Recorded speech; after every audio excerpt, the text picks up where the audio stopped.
तो देखना चाहिए ना। ओके, अगर रिकॉर्डिंग नहीं देखेंगे तो फिर क्या हो, पीछे पड़ जाते हैं, मागे मागे पडतो आपण आणि मग ते कोप अप होत नाही. थोडं ट्रेनरपेक्षा 2 स्टेप समोर जर असेल तर मग तुम्ही बरं पडतं ते समजायला. आणि त्याच्यापेक्षा जर मागे असेल तर मग कुठे ना कुठे काहीतरी फरक पडतो. है ना, आपण कितीही म्हटलं आपल्याला की विल डू इट और समथिंग, पण तो पडतो. प्रत्येकासाठी तसंच आहे. मलाही कुठलं शिकायचं असेल ना तर ते तसंच करावं लागतं, है की नाही? यश श्रीराज, कुछ डाउट है ना? अभी देखिए, AWS is about to finish. आपका 2 ही चैप्टर बचा है, मतलब वो तो आपने माइग्रेशन हमने लास्ट सेशन में शुरू किया है. मॉनिटरिंग है इसके बाद, लेकिन मैं सोच रहा हूँ डेऑप्स का एक मॉनिटरिंग टूल है नागोइस, उसके साथ हम लोग क्लाउड वॉच ले लेंगे. ओके, तो नागोइस और क्लाउड वॉच दोनों साथ साथ पढ़ लेंगे तो समझने में थोड़ा सा आसानी रहता है. ओके, तो आज हमारा एडब्ल्यूएस खत्म हो जाएगा, राइट? तो कल से हम लोग क्या कर सकते हैं, डे ऑफ शुरू कर सकते हो. तो अगर एडब्ल्यूएस से रिलेटेड कुछ भी अगर डाउट हो तो आप मुझसे पूछ सकते हो. ऐसा बिल्कुल नहीं है कि आप बाद में पूछ नहीं सकते हो. Yes, you can ask me any question regarding AWS. But अभी एडब्ल्यूएस खत्म हो रहा है तो उससे रिलेटेड जो भी क्वेरीज है आप खत्म कर लो ना. ठीक है, अगर आप इंडस्ट्री में जॉब सर्च करने जाओ, only on the basis of AWS also you can get job, right? And most of you are freshers, right? तो अगर आप फ्रेशर्स हो तो जाने में क्या हर्ज है. डेवऑप्स के लिए जब जाओगे तो वो इंडस्ट्री में क्या मांगेगा, 3 4 5 साल का एक्सपीरियंस मांगेगा, है ना? ऑल्दो एनीवन कुछ भी कह सकता है, लेकिन आप फ्रेशर करके जा सकते हो, नहीं जा सकते ऐसा बिल्कुल भी नहीं है, जा सकते. लेकिन होता क्या है, अगर आपको एक्सपीरियंस है तो डेवऑप्स समझने में या काम करने में ज्यादा आसानी जाता है आपको. Although you are showing some experience, कुछ भी दिखाते होंगे, लेकिन जाओगे तो आज फ्रेशर ही ना. ये तो आपको भी पता है. तो आपको क्या करना है, नीचे से ही समझना पड़ेगा ना. तो बेसिकली लिनक्स और एडब्ल्यूएस इंजीनियर करके भी आप किसी ऑर्गेनाइजेशन में अप्लाई कर सकते हो. और डेडी जी जान लगा के मेहनत करो. जी जान लगा के मतलब देखिए, what you need to do, you need to crack interview. और इंटरव्यू क्रैक करने के लिए, इंटरव्यू क्रैक करके प्लेस होने के लिए जो जो चीजें जरूरी है वो सब आपको क्या करना है. Basically these are the obstacles, उन सब ऑब्स्टेकल्स को पार करके आगे जाना है. ओके, और ये चीज जितनी जल्दी हो उतना आपके लिए अच्छा रहेगा. जितना लेट होगा उतना फिर करियर वो मजा नहीं रहता, फिर लाइफ लॉन्ग हम लोग धक्के खाते जाता आपकी जाता मतलब. But if you got a good company and you get a good position in that company, तो आपका करियर एक डिफरेंट लेवल पे ट्रैवल करेगा. नहीं तो बेसिक लेवल पे ट्रैवल करेगा. वो तो it's a part of life, है ना. उसे किसी का जिंदगी बंद थोड़ी पड़ता है ना, एवरीवन विल सर्वाइव. लेकिन हमारा उद्देश्य क्या है, we should get a good job in good company. तो उसके लिए आपको मेहनत भी उतना करना पड़ेगा, बराबर. क्या क्या चाहिए आपको, चाहिए आपका रिज्यूमे अच्छा होना चाहिए, है ना. वो तो नीचे बना के देंगे शायद आपको, है ना. वो पूछा देन था मैंने अभी सर, हाँ बोल रहे हैं कि जब आप क्लियर करोगे कि ठीक है हम आगे प्रोसेस कर सकते हैं। हाँ, बोलो उनको वी कैन प्रोसेस हाँ, बोला उनको। On only only for AWS. वो बोल रहे हैं कि आपकी तरफ से कंफर्मेशन आ किसकी जरूरत, आपकी तरफ से। एडब्ल्यूएस के लिए आप कर सकते हो. हाँ वही तो AWS के लिए। Add on the only for AWS, definitely you can go. Day off जब हो जाएगा 2 महीने के बाद, फिर उसके बाद भी करो. अभी से काम चल जाता है ना, बराबर. तब तक मिल गया तो देखो फर्क पड़ता है. आप चाहे कितना भी अच्छा पढ़ा लो, लेकिन इंडस्ट्री में पढ़ाना एक अलग बात है, लेकिन इंडस्ट्री में काम करना इट्स डिफरेंट, है ना. तो जब आप काम करेंगे देन यू विल अंडरस्टैंड कि व्हाट एग्जैक्टली द सिचुएशन है, आपको कैसे काम करना है. इट इज नॉट इम्पॉसिबल, लेकिन वो एक एटमोस्फियर अलग होता है ना. छोटा सा इशू भी रिजॉल्व करेंगे तो then you will get a big confidence, right. तो देखिए आज क्या करेंगे हम लोग. तो भाई,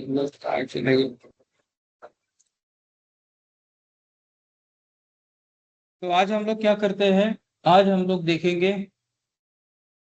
आज के लिए तो ना खिड़की।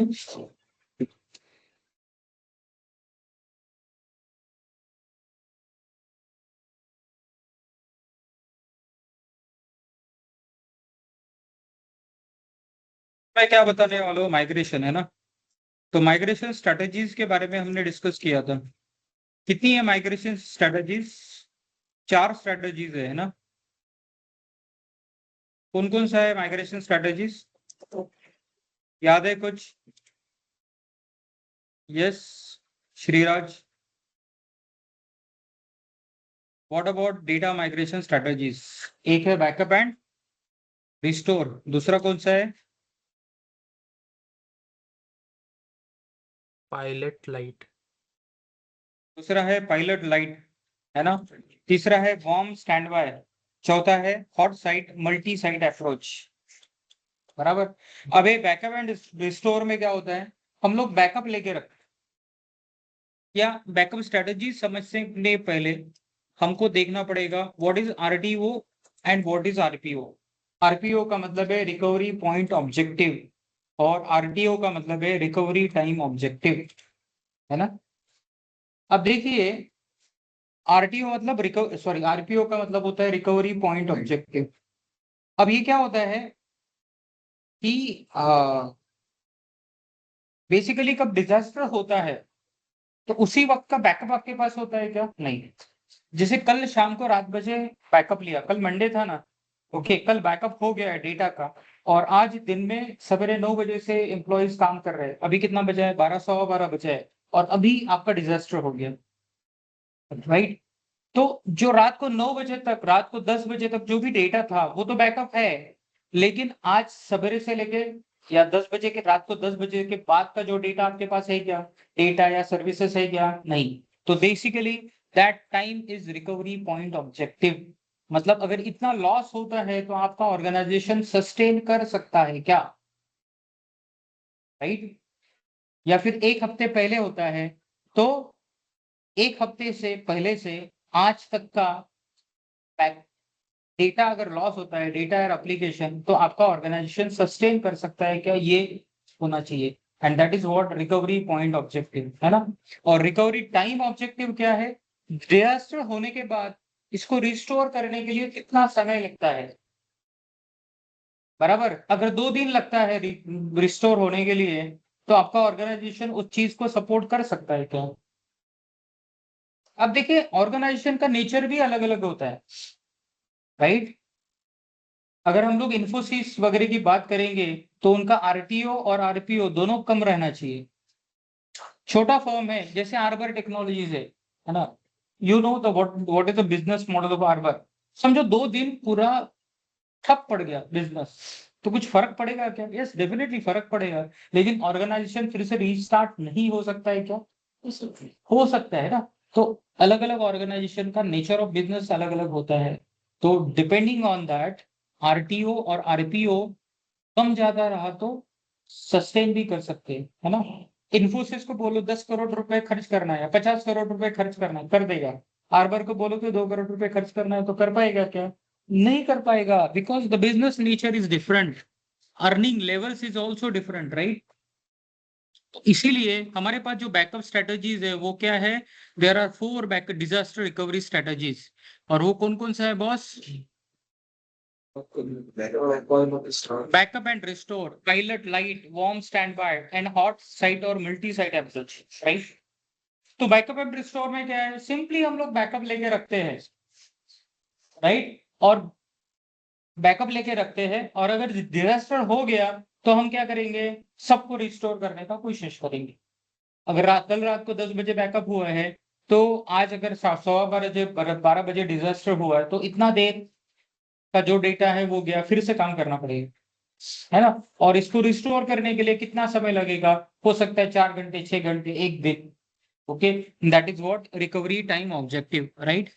तो अगर रिकवरी टाइम ऑब्जेक्टिव और रिकवरी पॉइंट ऑब्जेक्टिव कम है तो ऑर्गेनाइजेशन के लिए अच्छा है, लेकिन कम रखने के लिए you need to use that strategy and money also. Right. तो बैकअप एंड रिस्टोर में कोई पैसा लग रहा है क्या आपको? नहीं, बैकअप एंड रिस्टोर में कोई भी अलग से पैसा नहीं लग रहा है ना। लेकिन यहाँ पे आरटीओ और आरपीओ थोड़ा ज्यादा रहेगा। दूसरा है पायलट लाइट। क्या है? Pilot light. समझो कोई ऑर्गेनाइजेशन है, ऑर्गेनाइजेशन का क्रिटिकल कोर रहता है। क्रिटिकल कोर मतलब that organisation might not work full fledge, लेकिन सेट ऑफ या कुछ लोग तो काम करना चाहिए। अगर उनका लाइवनेस मतलब अगर ऐसा कुछ सिचुएशन हो जाता है, ये डिजास्टर क्या रोज रोज थोड़ी होता है, once in a blue month हम लोग बोल सकते हैं, 2 4 5 10 साल में एक आध बार, राइट। तो उसके लिए तो हम लोग पहले से पेपर रहना चाहिए ना। आरटीओ और आरपीओ ज्यादा रहेगा तो बहुत अच्छी बात है, बैकअप एंड रिस्टोर पे हम लोग काम चला सकते हैं। नहीं तो हम लोग क्या करेंगे, पायलट लाइट यूज करेंगे। पायलट लाइट का मतलब है क्या, आपके ऑर्गेनाइजेशन का क्रिटिकल कोर जो रहेगा, क्रिटिकल कोर में जो कुछ सर्विसेज ऐसी है कि जो डाउन हो ही नहीं सकती, कुछ लोगों को कुछ डिपार्टमेंट का काम बंद पड़ ही नहीं सकता, कुछ लोगों का चल सकता है 2 4 घंटा 5 6 घंटे बाद, है ना। तो वैसी सर्विसेज का एक सेट आप पहले से क्रिएट करके रखो क्लाउड पे, राइट। और बाकी बैकअप एंड रिस्टोर पे काम चलाओ। ओके, तो critical core should be always there on the cloud. Okay, in case of disaster critical core will be working. Okay, अब क्रिटिकल कोर मतलब माइट बी 100% का 20% हो सकता है। अब 120% चलाने के लिए, इंस्टेंट माइग्रेट होने के लिए फिर आपको उतना पैसा भी डालना पड़ेगा। फिर स्विच ओवर का टाइम कितना लगेगा? अगर आप ऑन प्रीमाइसेस काम कर रहे थे और इसको क्लाउड पे शिफ्ट करना है तो थोड़ा सा प्रोसेस 1 2 घंटे का तो टाइम चलेगा। क्लाउड मध्ये आपण बॅकअप जो आहे तो रिअल टाइम बॅकअप घेऊ शकतो का? जसा AWS बैकअप टूल है, उसके थ्रू ले सकते हैं। रियल टाइम वर्क मैंने बैकअप के बारे में एक बार बताया था क्या? बैकअप स्ट्रेटेजीज, बैकअप टाइप्स बता पूछा था आपको। Normal backup, incremental backup, differential backup, शायद पूछा था आपको। पूछा था ना, वो याद है? थोड़ा जोर से बोलिए। नॉर्मल बैकअप, इंक्रीमेंटल बैकअप और डिफरेंशियल बैकअप। और एक बैकअप कॉपी बैकअप भी बताया था मैंने। कॉपी बैकअप या मिरर बैकअप बताया मैंने। मिरर बैकअप को ही कॉपी बैकअप भी बोलते हैं, और उसके लिए आर्काइव बिट एक सेटिंग होता है। ये सब हो चुका है, मैं फिर से रिपीट नहीं करूंगा, है ना। ठीक है, पायलट लाइट मतलब वो। दूसरा है वार्म स्टैंड बाय। क्या है? वार्म स्टैंड बाय, है ना। यस, वार्म स्टैंड बाय में होता क्या है, आपका जो इंफ्रास्ट्रक्चर, ऑन प्रीमाइसेस इंफ्रास्ट्रक्चर है, उसका एक वार्म कॉपी आप क्या करो, क्लाउड के ऊपर क्रिएट करो। लेकिन इसमें क्या होता है, your regular work will carried out through on premises infrastructure. Okay, अब वार्म स्टैंड बाय क्लाउड के ऊपर क्रिएट करके रखते हो, that is in the passive mode with less configuration. मतलब ऑन प्रीमाइसेस में आपको 128 GB का सर्वर है, वहां पे हो सकता है 8 GB का ही सर्वर आपने रखा है ना। तो वो बेसिकली किसी लिए वार्म स्टैंडबाय मतलब what ever the infrastructure server component present in the infrastructure, उसी का सेम रेप्लिका क्लाउड के ऊपर क्रिएट करके रखो। That but that is not full flesh. Okay, warm standby का मतलब होता है कि एक सबसेट, मतलब लोअर कॉन्फ़िगरेशन का रिसोर्सेस आप क्लाउड के ऊपर करो। यहाँ पे डेटाबेस फुल फ्लेज है, क्लाउड पे एक लोअर कॉन्फ़िगरेशन का डेटाबेस आप ले लो, और जब अगर आपको क्लाउड के ऊपर शिफ्ट करना है उसी का कॉन्फ़िगरेशन बढ़ा दो, उसी का कॉन्फ़िगरेशन क्या करो, बढ़ा दो। ओके, और चौथा है हॉट साइट और मल्टी साइट अप्रोच, है ना। हॉट साइट और मल्टी साइट अप्रोच मतलब आप ऑन प्रीमाइसेस में भी काम कर सकते हो, आप क्लाउड के ऊपर भी काम कर सकते हो। और इस केस में अगर ऑन प्रीमाइसेस डाउन हुआ या क्लाउड डाउन हुआ तो भी आपका काम चलता रहेगा। तो this is most costly affair. Okay, तो depending on your RTO and RPO time, basically हम लोग क्या बोल सकते हैं, we can use the strategies, right. अब देखिए, पहला है बैकअप एंड रिस्टोर। क्या है? Backup and restore. Okay, backup and restore में बैकअप टाइप्स कौन कौन से होते हैं? नॉर्मल बैकअप होता है, इंक्रीमेंटल, डिफरेंशियल और कॉपी बैकअप, है ना। ये तीनों जो नॉर्मल, इंक्रीमेंटल और डिफरेंशियल किसके ऊपर डिपेंड करते हैं, आर्काइव बिट के ऊपर। अगर फाइल चेंज हो जाता है तो आर्काइव बिट सेट हो जाता है। तो नॉर्मल बैकअप और कॉपी बैकअप फुल बैकअप होते हैं, लेकिन नॉर्मल बैकअप में बैकअप होने के बाद आर्काइव बिट रिमूव हो जाता है डेटा का, कॉपी बैकअप में नहीं होता। इंक्रीमेंटल और डिफरेंशियल में क्या है, कुछ पार्शियल बैकअप होता है। पार्शियल बैकअप मतलब लास्ट बैकअप के ऊपर नॉर्मल या इंक्रीमेंटल लेते हैं। नॉर्मल सॉरी, इंक्रीमेंटल और डिफरेंशियल हो सकता है। इंक्रीमेंटल में आपका आर्काइव बिट रिमूव होता है, डिफरेंशियल में नहीं होता, इतना ही फर्क है। और बैकअप स्ट्रेटजीज जो डिफाइन करना है, नॉर्मल प्लस इंक्रीमेंटल या नॉर्मल प्लस डिफरेंशियल, ये आप उससे कर सकते है ना। And in every backup tool they follow the same strategy. Okay, चाहे कोई भी बैकअप टूल हो, बहुत सारे बैकअप टूल है, विंडोज का बैकअप टूल है, एडब्ल्यूएस बैकअप टूल है, हर कोई अपना बैकअप टूल देगा, उसके थ्रू सेम स्ट्रेटजी फॉलो होता है, कुछ थोड़ा बहुत चेंजेस रहेगा। अब देखिए, अब बैकअप एंड रिस्टोर करना है तो क्या करो, ये है आपका कॉर्पोरेट डेटा सेंटर, राइट। अब इसका क्या करो, आप स्टोरेज गेटवे के थ्रू ट्रांसफर कर सकते हो या फिर एडब्ल्यूएस स्नोबॉल के थ्रू ट्रांसफर कर सकते हो। अब एडब्ल्यूएस स्नोबॉल क्या होता है, तो AWS snowball is nothing but physical transfer of the data, है ना। एक हार्ड डिस्क बॉक्स आता है एडब्ल्यूएस से, उसके अंदर डेटा ट्रांसफर करो, फिजिकली मूव होता है। ओके, लेकिन या फिर एक बड़ा सा ट्रक भी मैंने बताया था, राइट। वो अगर बड़ा सा डेटा सेंटर ही मूव करना है तो we need to use snowmobile. तो इसको मूव होने के लिए तो ये क्या कुछ मिनटों का या आवर्स का काम नहीं है, it may take 1 week. Probably कितना समय लग सकता है, 1 वीक। अगर आपका RTO recovery time objective, okay, अगर 1 हफ्ते तक रखना है तो आप इसको यूज कर सकते हो, है ना। दूसरा क्या है, AWS storage gateway. Now what is AWS storage gateway, तो देखिए वो एडब्ल्यूएस स्टोरेज गेटवे क्या होता है। बेसिकली एडब्ल्यूएस स्टोरेज गेटवे क्या होता है, AWS storage gateway will be, I will use this is on premise, है ना।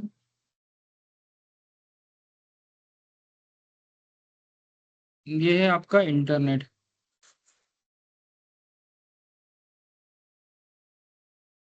और ये है आपका AWS cloud.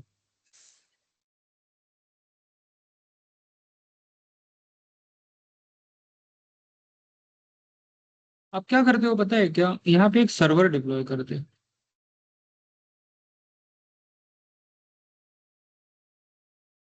And this will be your storage gateway. क्या रहेगा,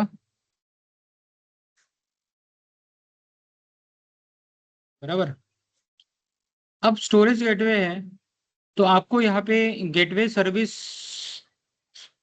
कॉन्फ़िगर करना पड़ेगा। गेटवे सर्विस का एक रहेगा सर्वर 8 पॉइंट, दूसरा रहेगा क्लाउड एंड पॉइंट।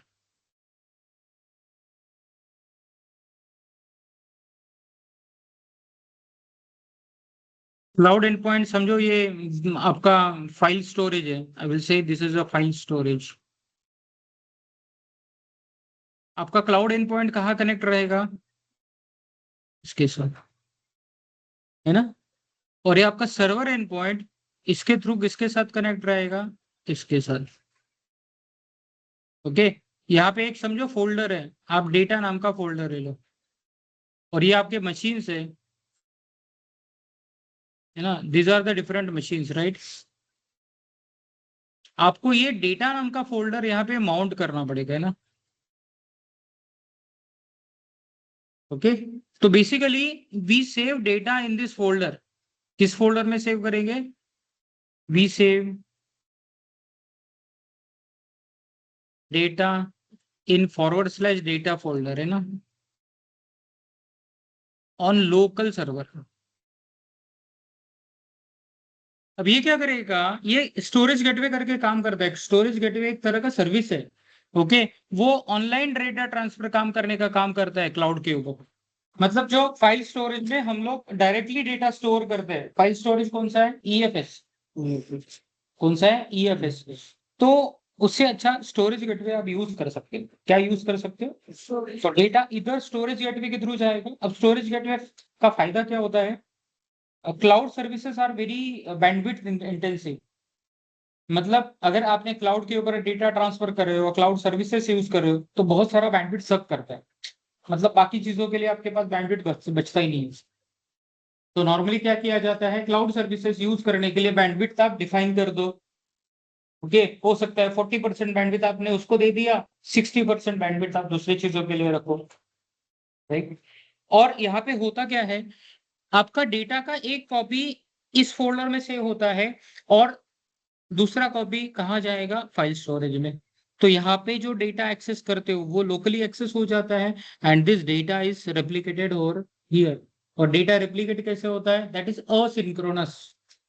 सिंक्रोनस और असिंक्रोनस में के बारे में डिफरेंशिएट भी किया था। सिंक्रोनस का मतलब होता है रियल टाइम, असिंक्रोनस का मतलब होता है नॉट रियल टाइम, थोड़ी देर बाद हो जाएगा, depending on what replication they are using, कि कब आपका बैंडविड्थ फ्री है, ओके, कब आपका नॉन वर्किंग आवर्स है, उस हिसाब से आपका रेप्लिकेट होते जाएगा। क्लियर? तो ये होता है स्टोरेज गेटवे। तो एक तो स्टोरेज गेटवे के थ्रू हो सकता है, स्टोरेज गेटवे के थ्रू भी जाएगा तो it is not real time और थोड़ा स्लो भी रहेगा, क्योंकि बीच में इंटरनेट आ रहा है ना।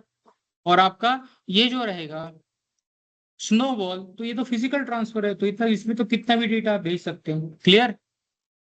क्लियर। और इसको क्या कर सकते हैं, एडब्ल्यूएस क्लाउड के ऊपर S3 में सेव कर सकते हो। यहाँ पे लाइफ साइकिल रूल बताए। ये ग्लेशियर क्या होता है जोशी जी? कैसे चलेगा? बहुत सारी सर्विसेज का नाम है, उसके बारे में आपको याद रखना ही पड़ेगा।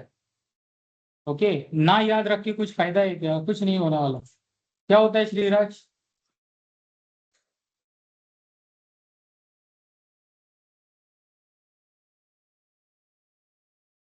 यार इतना सिंपल चीज है, नहीं बता पा रहे। ग्लेशियर क्या है? ग्लेशियर स्टोरेज क्लासेस है। ओके, कॉस्ट ऑप्टिमाइज करने के लिए आप क्या यूज करते हैं? ग्लेशियर स्टोरेज क्लास यूज कर सकते हो, है ना। ग्लेशियर स्टोरेज क्लास में क्या होता है कि डेटा आपका रिट्राइव करने के लिए तुरंत अवेलेबल नहीं होता है, कुछ मिनट्स बाद या कुछ आवर्स बाद हो सकता है, राइट। हो सकता है 12 घंटे बाद अवेलेबल हो जाए, तो चलेगा ना। लेकिन उसका जो कॉस्टिंग लगता है वो काफी कम कॉस्ट लगता है ना। और अगर आपका इंफ्रास्ट्रक्चर क्लाउड के ऊपर है तो आप इसके स्नैपशॉट ले सकते हो, ईबीएस का स्नैपशॉट ले सकते हो, आरडीएस का स्नैपशॉट ले सकते हो। ये रेडशिफ्ट क्या है? Data warehousing solution. क्या है? Data warehousing solution. Okay, जब बहुत लार्ज अमाउंट में डेटा वेयर हाउस डेटा रखना है और उसके ऊपर क्वेरी करना है, तो रेडशिफ्ट सर्विस हम लोग यूज करते हैं, and it is a costly service, है ना। तो अगर आप इसको यूज करोगे तो हो सकता है $2-4-5 तो भी टेस्टिंग के लिए आपको, नॉट $2-4-5, लेकिन $2-3 तो भी लगना चाहिए, कितना भी आप उसको ये करो। तो इसको यूज करते समय बी कॉशियस। ठीक है? क्लियर? अब देखिए, इन केस ऑफ रिस्टोर आपको क्या करना पड़ेगा, ये जो स्नैपशॉट आपने रखा है उनसे इसको रिस्टोर कर सकते हैं, या फिर यहाँ पे जो डेटा है अगर सर्वर का AMI रखा है तो आप क्या कर सकते हो, EC2 इंस्टेंस बना सकते हो। आपका जो डेटाबेस है इसके स्नैपशॉट लेके रखा है, तो उससे आप नया डेटाबेस बिल्ड कर सकते हो। That is what backup and storage. दूसरा क्या है? Disaster recovery pilot light. Pilot light में क्या होता है? और कोर सर्विसेज। कोर मतलब what we can say critical core. Critical core मतलब जितना बहुत रिक्वायर्ड सर्विसेज है वो ही क्लाउड के ऊपर आप रखो, बाकी बैकअप एंड रिस्टोर चलने दो, राइट। तो बैकअप एंड यहाँ पे रिक्वायर्ड कोर, और यहाँ पे भी ये जो अगर आपने सर्वर बना के रखा है तो ये रनिंग रहेगा क्या? नहीं, स्टॉप कंडीशन में रहेगा। उसको आपको स्टार्ट करना पड़ेगा जब आपका डिजास्टर हो जाए। और बाकी जो मेजोरिटी ऑफ द डेटा या सर्विसेज है उसको क्या करो, बैकअप एंड रिस्टोर के थ्रू काम चलाओ, है ना। Small version of app is always running in the cloud, useful for the critical core, very similar to backup and restore, faster than backup and restore as critical system are already up. मतलब disaster अगर हो गया तो subset of people can work on the critical core on the cloud, है कि नहीं? Cloud के ऊपर काम कर सकते हो, राइट? क्लियर? Yes sir. यहाँ पे EC2 नॉट रनिंग रहेगा। ये RDS जो है ये डेटा रेप्लिकेट करने के लिए रनिंग कंडीशन में रखना पड़ेगा, है ना? Then you have warm standby. क्या है? Full system is up and running but at minimum size. मतलब यहाँ पे जो इंफ्रास्ट्रक्चर है आपके पास क्या है? Load balancer. ये रिवर्स प्रॉक्सी का मतलब ही लोड बैलेंसर होता है। रिवर्स प्रॉक्सी बेसिकली मैं एक बार चेक कर लेता हूँ।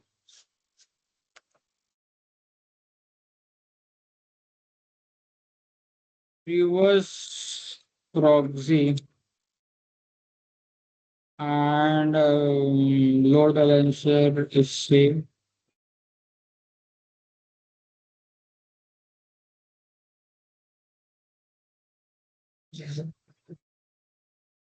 थोड़ा सा फर्क है बट ऑलमोस्ट सेम ही है। रिवर्स प्रॉक्सी का मतलब क्या है कि अगर मुझे बाहर से कुछ सर्विसेज आपके ऑर्गेनाइजेशन की एक्सेस करना है तो हम लोग रिवर्स प्रॉक्सी यूज करते हैं।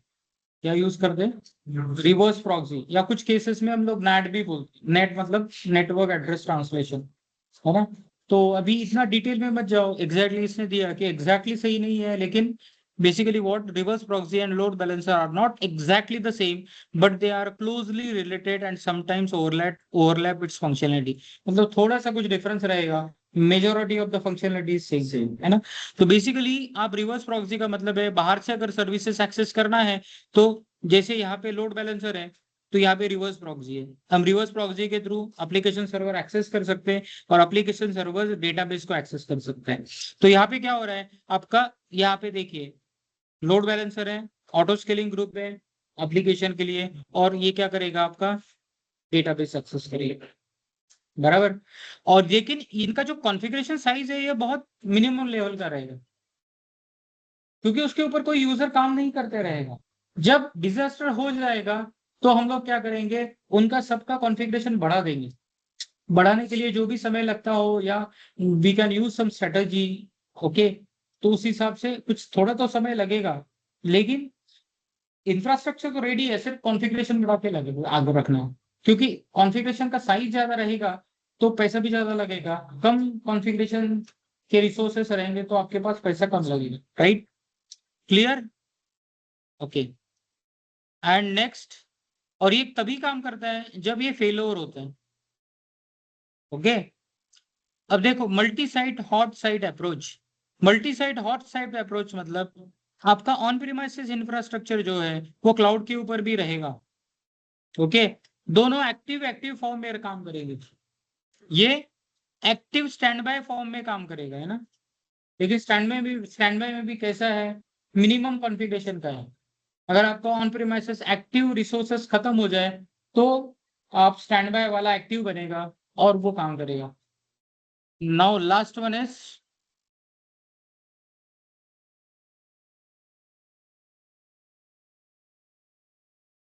मल्टी साइट और हॉट साइट अप्रोच। ये भी हो गया ना कंप्लीट? समझ में आ गया? क्लियर? ऑनलाइन स्टूडेंट्स को कुछ डाउट है?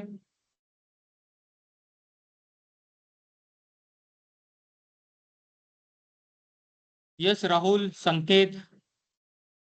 संकेत समझ में आया क्या? हाँ सर जी सर। सर एक्चुअली वो कुछ पर्सनल प्रॉब्लम चल रहा था तो ज्वाइन नहीं किया था बहुत दिन क्लास। सो आज से ठीक कर है रहा यार, हूँ मतलब चलिए। कंटिन्यू। देखो ज्वाइन यस करना ये मेरा ये है, लेकिन अगर आप ज्वाइन नहीं करते हो तो उसके लिए मैं कुछ नहीं कर सकता। सबके अपने अपने कुछ प्रॉब्लम है, डेफिनेटली। जी सर। Yes sir. आपका भी कुछ ना कुछ रहेगा ही, हाँ। Yes sir.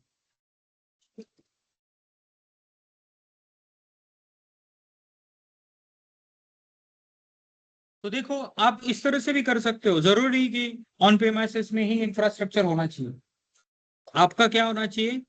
AWS जो रीजन आपका एक रीजन में इंफ्रास्ट्रक्चर है, इसका आप कॉपी कहाँ बना सकते हो? दूसरे AWS रीजन में भी बना सकते हो, है ना? तो this that may be cloud, right?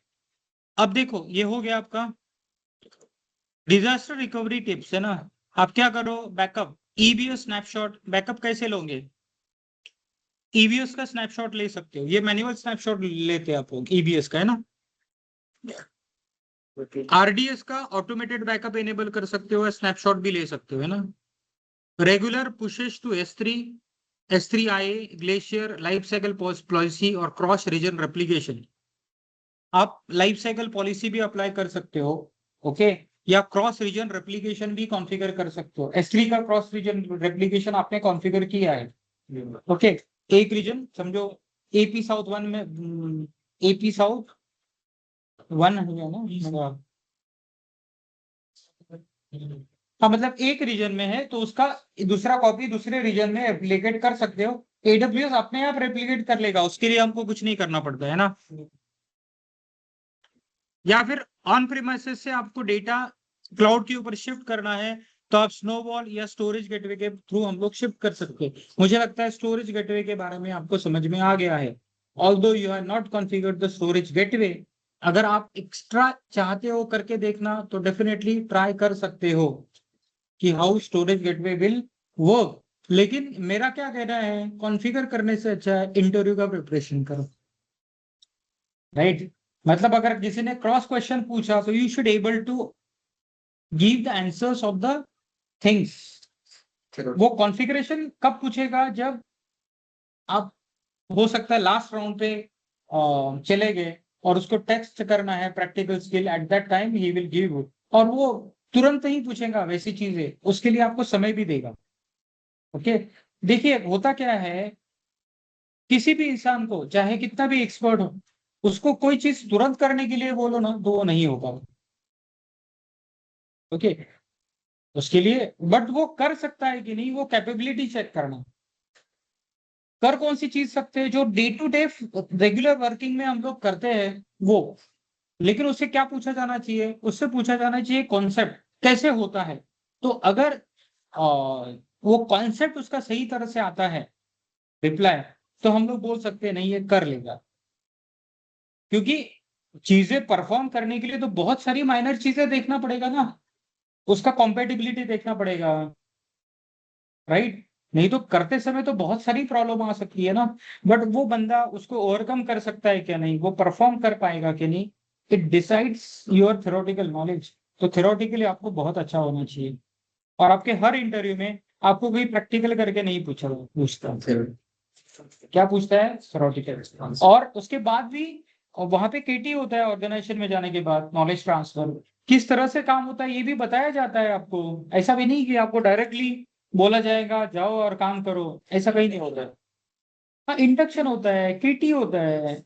Induction तो बेसिक अवेयरनेस के बारे में होता है, केटी का मतलब है आप जिस प्रोजेक्ट के ऊपर काम कर रहे हो उस प्रोजेक्ट में जो काम करता है वो चीजें आपको बताता है ना। और वहां पे आपको सीखना है भाई, इस तरह से काम करना है, उस तरह से काम करना है, क्योंकि हर जगह हर अलग अलग टूल यूज होंगे, राइट। तो हाई अवेलेबिलिटी के लिए क्या कर सकते हो, बेसिकली रूट 53 के थ्रू आप ट्रैफिक को डाइवर्ट भी कर सकते हो, है ना। देन आरडीएस मल्टी एजी कर सकते हो, elastic cache multi AZ, EFS S3 use कर सकते हो, site to site VPN as recovery from direct connect.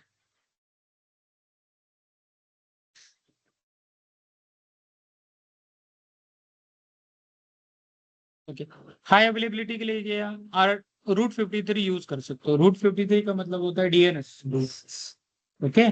क्या पोर्ट नंबर होता है रूट 53 का, what is port number of route 53? क्या होता है boss, online students, Ajay Shinde, what is the port number of route 53? Check मत करो यार, this is a very wrong thing कि आप कोई क्वेश्चन पूछो और आज आप कहीं पे नहीं पता तो नहीं पता ना, कौन सा गुनाह किया हमने, या कौन सा मैं आपको इंटरव्यू में कैंसिल कर रहा हूँ, राइट। क्योंकि अगर बोलिए, एसएसएच का 22 होता है यार, एसएसएच का पूछा क्या मैंने, नहीं पूछा, वो तो आप रोज ही यूज करते हो ना। रूट 53 का मैं पूछा हूँ,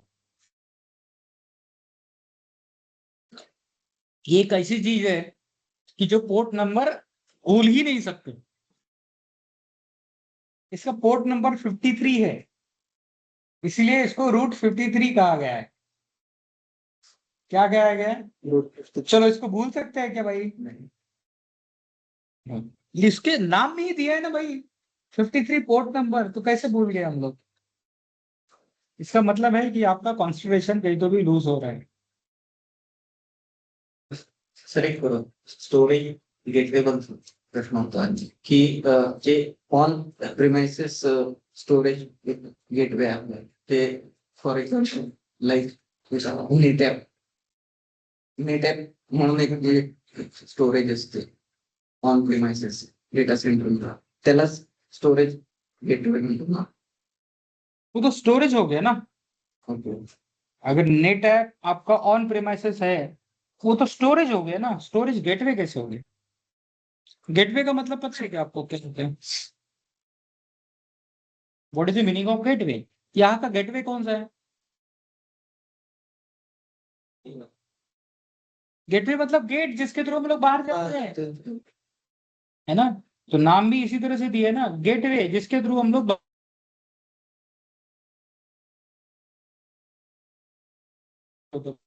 लेकिन हम इसके थ्रू कहाँ जाते हैं? क्लाउड के ऊपर जाते हैं। That is what gateway is. That is what gateway is, बराबर।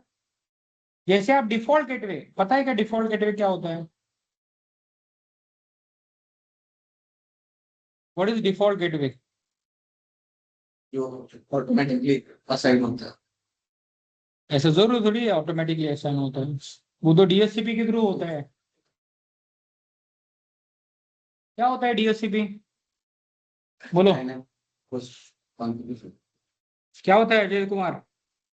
आप मोबाइल ज्यादा देखते हो शायद, है कि नहीं? वो तो मैं भी देखता हूँ, बट वो कम करना पड़ेगा।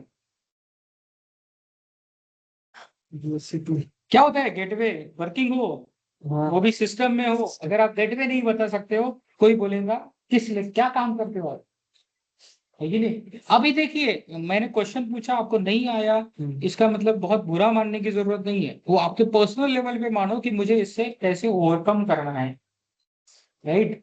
भाई इसको नहीं आता है तो आप लोग हंसोगे, आपको नहीं आता है तो ये हंसेगा, कुछ नहीं, सबका कंडीशन सेम ही है ना। आप भी मेरे को कोई ऐसा अनप शनप क्वेश्चन पूछ दो तो हो सकता है मैं भी आपको ना बता पाऊँ, राइट। तो गेटवे का मतलब क्या होता है? डिफॉल्ट गेटवे क्या होता है वैभव?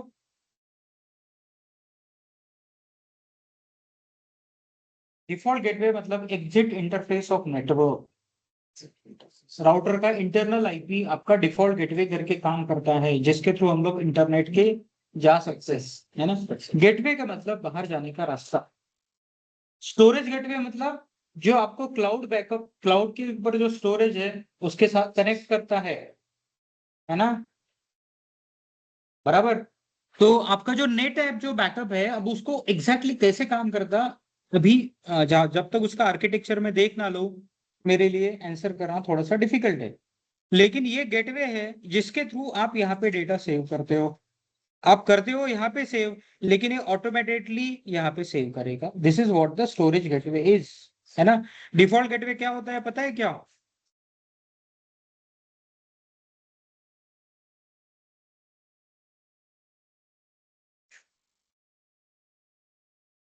तो डिफॉल्ट गेटवे क्या है भाई?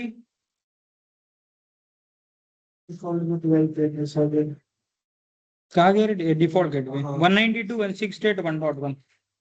मेरे यहाँ लैपटॉप का आईपी क्या है? 1.70। ये क्या है? 1.1। तो बेसिकली इनका जो ब्रॉडबैंड राउटर रहेगा, ब्रॉडबैंड राउटर है या लीज लाइन है, जो भी इन्होंने रखा है, उनका जो इंटरनल पोर्ट है ना, उसका आईपी है 1.1। क्या है? उनका आईपी है 1.1। क्लियर?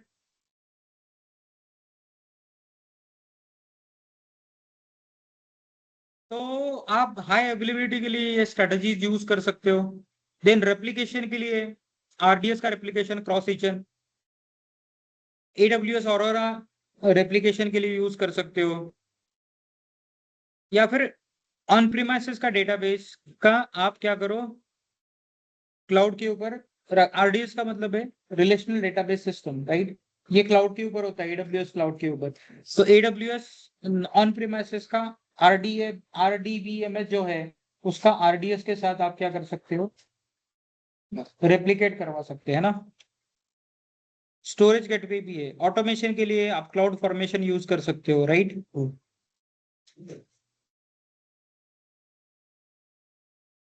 देखो यहाँ पे क्या दिया है, Netflix has a semen army randomly terminating EC2 instance.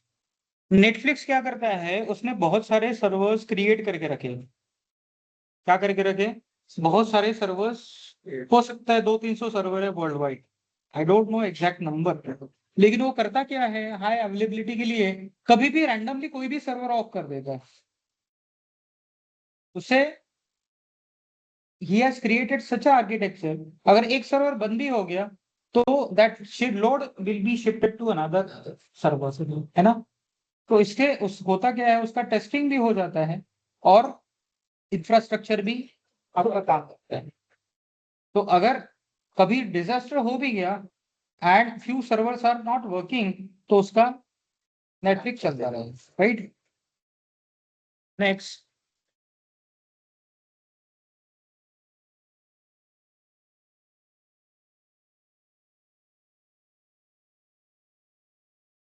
AWS Elastic disaster recovery।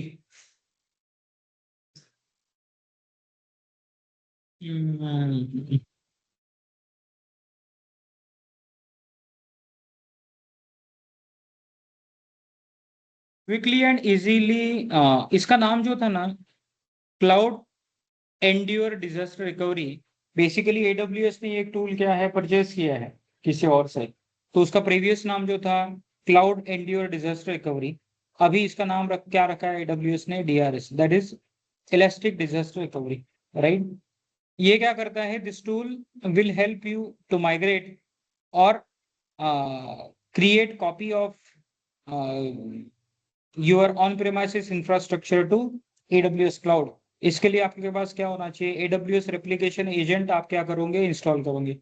ये AWS रेप्लिकेशन एजेंट क्या करेगा, कंटिन्यूअस रेप्लिकेशन करेगा। ओके, क्या करेगा, कंटिन्यूअस रेप्लिकेशन क्लाउड के ऊपर। कहाँ पे, स्टेजिंग एनवायरनमेंट में रहेगा। स्टेजिंग का मतलब पता है क्या आपको,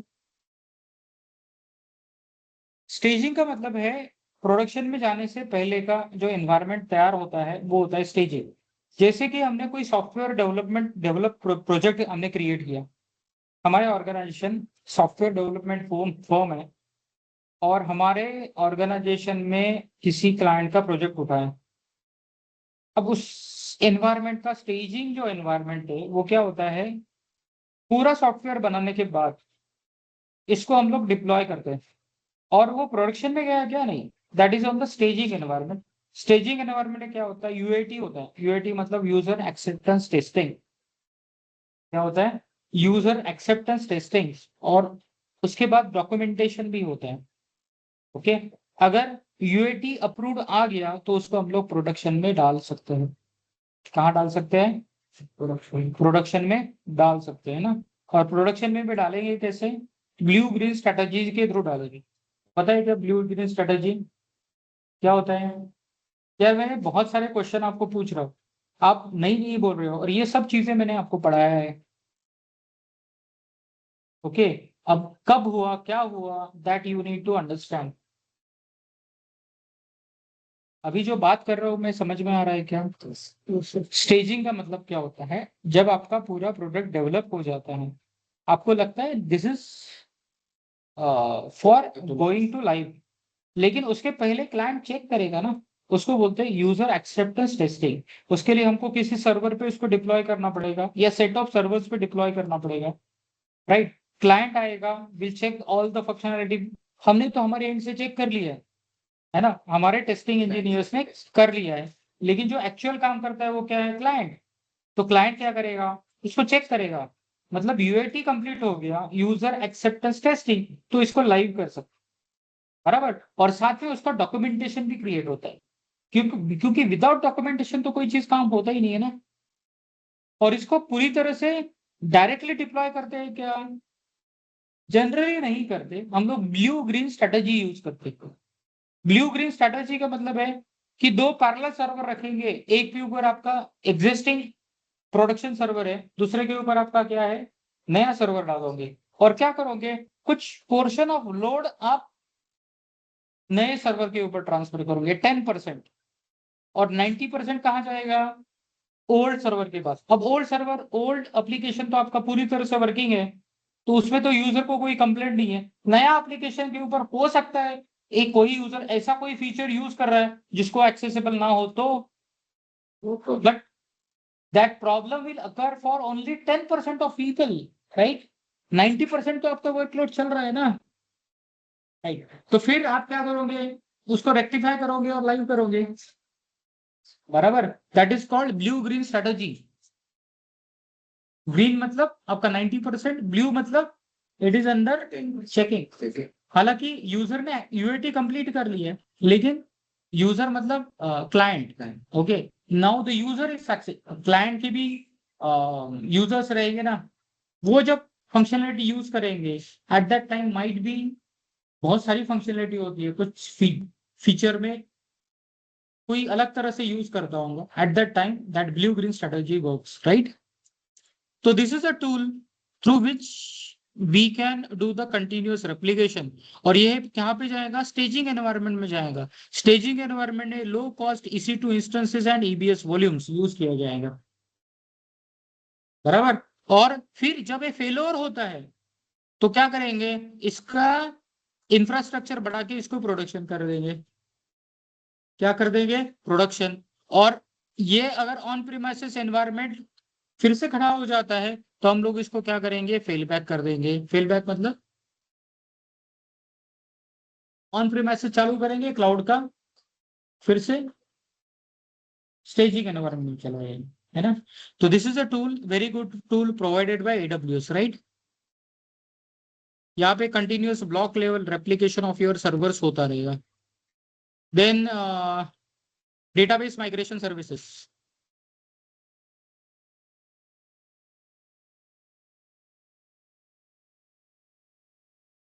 डेटाबेस माइग्रेशन सर्विसेज में देखिए, यहाँ पे होमोजीनियस है और हेट्रोजीनियस है। होमोजीनियस का मतलब है मेरे पास ऑन प्रीमाइस में जैसा डेटाबेस है वैसा ही क्लाउड के ऊपर डेटाबेस शिफ्ट हो, दैट इज व्हाट होमोजीनियस है। हेट्रोजीनियस का मतलब है, हो सकता है ऑन प्रीमाइसेस में मेरे पास SQL सर्वर है और उधर मेरे को ऑरोरा यूज करना है, that is what the heterogeneous है। होमोजीनियस का मतलब दोनों जगह सेम। हेट्रोजीनियस मतलब ऑन प्रीमाइसेस में अलग डेटाबेस है, क्लाउड के ऊपर अलग डेटाबेस है, दोनों RDS ही रहेंगे, है ना। सिर्फ RDS में भी यहाँ पे ओरेकल है तो वहां पे MySQL रहेगा, लाइक दिस। तो यहाँ पे क्या है, quickly and securely migrate database to AWS, resilient and self healing, okay. Homogeneous migration example Oracle to Oracle, heterogeneous migration example Microsoft SQL server to Aurora, continuous data replication using CDC, okay. You must create EC2 instance to perform the replication task। यहाँ पे source database है, बीच में आपको क्या करना पड़ेगा, EC2 instance create करना पड़ेगा जो डेटाबेस माइग्रेशन सर्विस का काम करेगा। माइग्रेट करना पड़ेगा ना ऑन प्रीमाइसेस टू क्लाउड, या क्लाउड एक रीजन में है तो दूसरे रीजन में भी करना पड़ेगा, तो उसके लिए DMS सर्विस आपको इंस्टॉल करना पड़ेगा EC2 इंस्टेंस के ऊपर। अब देखिए,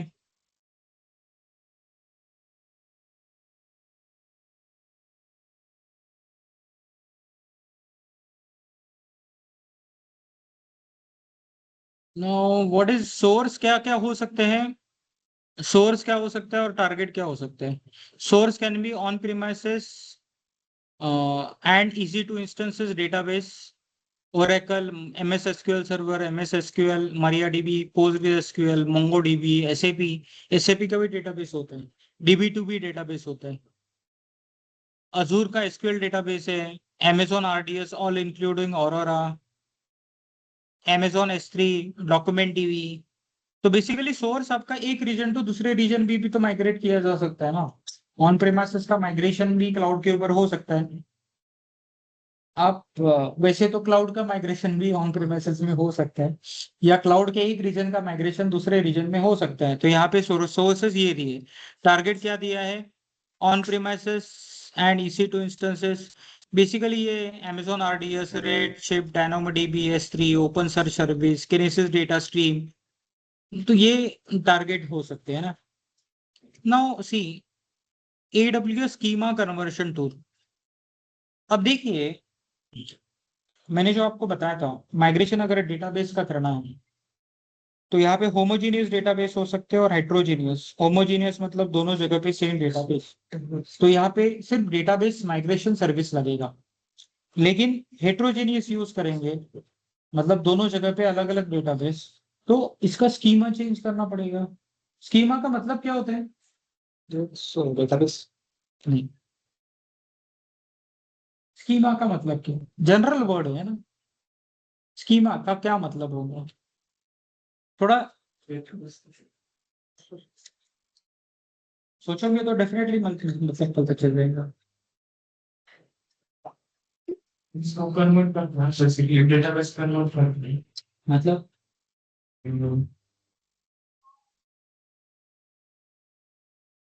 Structure चलो of your database. बोलिए। Structure. ये स्ट्रक्चर ऑफ योर डेटाबेस। चलो हम लोग यहाँ पे नॉर्मली हिंदू लोग हैं। हमारे यहाँ घर में नेमिंग कन्वेंशन क्या होता है? First name, middle name, last name, right. Normally language कौन सा है हमारा? मराठी। ओके, खाने पीने का स्ट्रक्चर सबका एक समान होता है, हमारा स्कीमा ऑलमोस्ट मिलता जुलता है।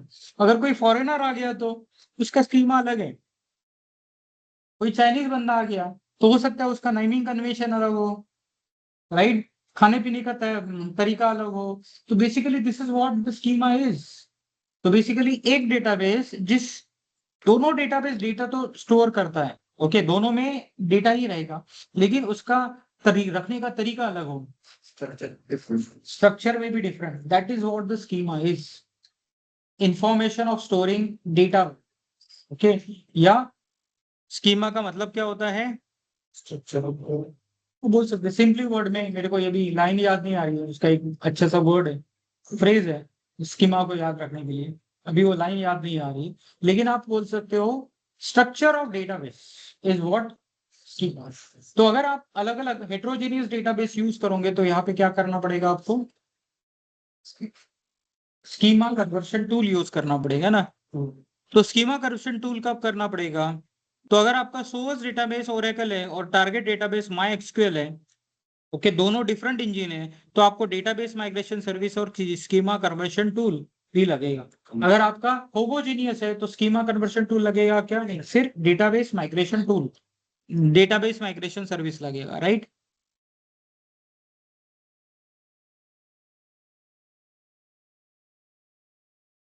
You do not need to use SCT if you are migrating the same database engine, right?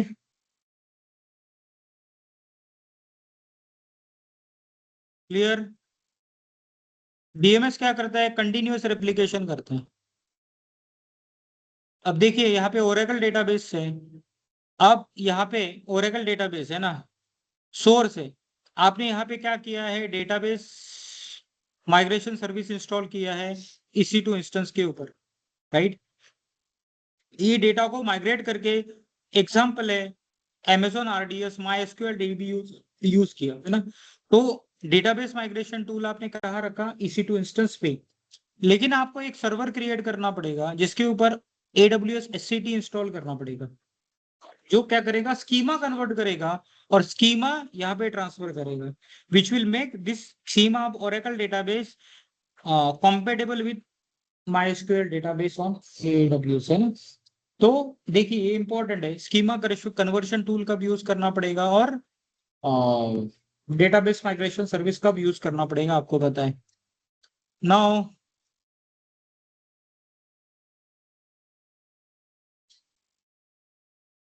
when multi-AZ enabled, DMS provision and maintain asynchronously and stand replica in a different AZ। ये तो हमने देखा है ना, जब मल्टी-AZ database हम लोग create करते हैं तो क्या है, वो एक स्टैंड बाय कॉपी रखता है आपका, या रीड रेप्लिका बनाता है, और उस रीड रेप्लिका को बाद में आप प्राइमरी डेटाबेस भी बना सकते हो, है ना।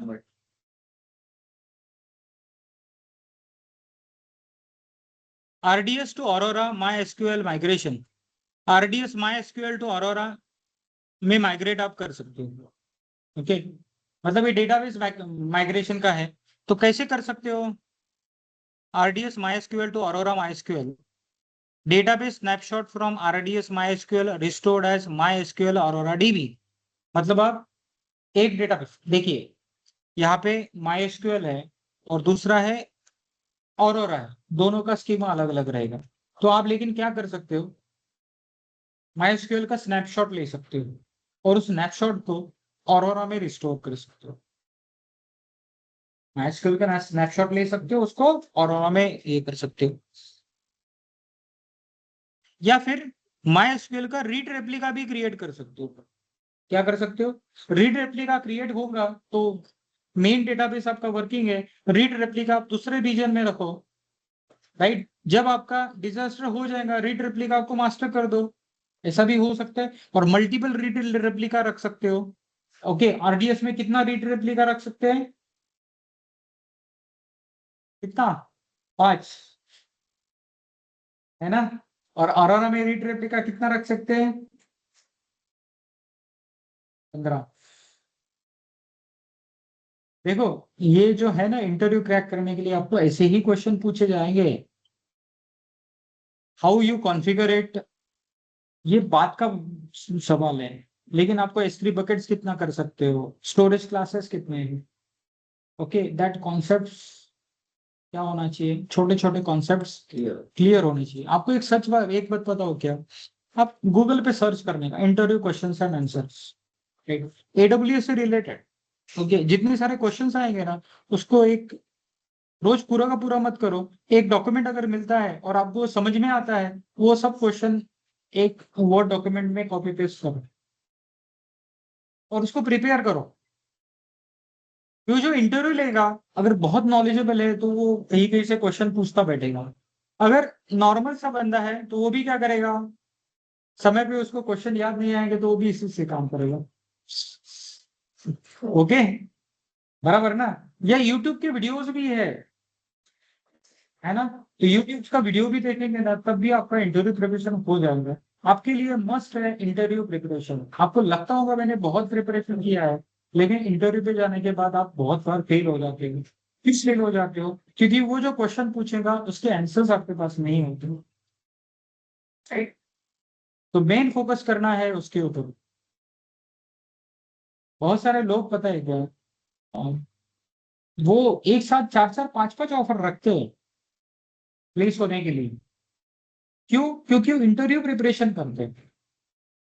हम लोग इंटरव्यू प्रिपरेशन नहीं करते, हम लोग सीखना चाहते हैं। यह सीखना बहुत अच्छी बात है, नॉट एन इश्यू, लेकिन जो एंट्री पॉइंट है वो है इंटरव्यू। क्रैक कर। जब इंटरव्यू क्रैक करेंगे तब आप अंदर जा पाओगे। यहाँ पे आप 10 टेक्नोलॉजी सीखो, you are not master in 10 technologies, right? किसी एक टेक्नोलॉजी के ऊपर काम मिलेगा आपको, जब ऑर्गेनाइजेशन का रिक्वायरमेंट रहेगा उस हिसाब से आप जाओगे, बराबर? और वहां जाने के बाद भी तो थोड़ा समय रहेगा आपके पास। ऐसा तो है नहीं कि एक दिन में बोल रहे हैं 50 अलग अलग सर्विसेज में काम करो आपको, नहीं। और अंदर जाने के बाद एनवायरनमेंट भी चेंज हो जाता है। ऐसा नहीं है कि वो पूरा सिखाएंगे आपको, आपको आना ही चाहिए, लेकिन you will have sufficient time to work on it. आप उसको पढ़ सकते हो, आप, there are so much sources, implement कर सकते हो, है ना? लेकिन अभी आपको क्या करना पड़ेगा, you need to be prepare for interview, और किसी भी तरह से कहीं तो भी प्लेस होने का वो कोशिश करनी। नहीं तो क्या होता है, दिन ब दिन चला जाता है, कुछ हाथ में नहीं लगता है। क्लियर? आपका MySQL टू ये करना है तो एक्स्ट्रा बैकअप यूटिलिटी आता है, उसके थ्रू भी आप इसका क्या करो, इसका डम बनाओ और इसको इंपोर्ट कर दो। डम कहाँ बनाओगे? S3 में। आपका MySQL डम भी आता है। MySQL डम कभी यूज किया था, अभी याद नहीं मुझे कैसे करना है, तो कमांड लाइन से करते हैं हम। कमांड लाइन से MySQL डम यूटिलिटी यूज करके डेटाबेस का स्नैपशॉट बनाते या फिर बैकअप लेके और उसको रिस्टोर करते। MySQL डम एक यूटिलिटी है जिसके थ्रू क्या कर सकते हैं हम लोग, बैकअप ले सकते हैं और उसको मतलब डेटाबेस का बैकअप लेने के लिए हम लोग MySQL dump command line utility use करते हैं ना, सेम ही है। RDS and aurora Postgres SQL migration, अब रीड रेप्लिका बनाओ, बैकअप लेके इंपोर्ट करो।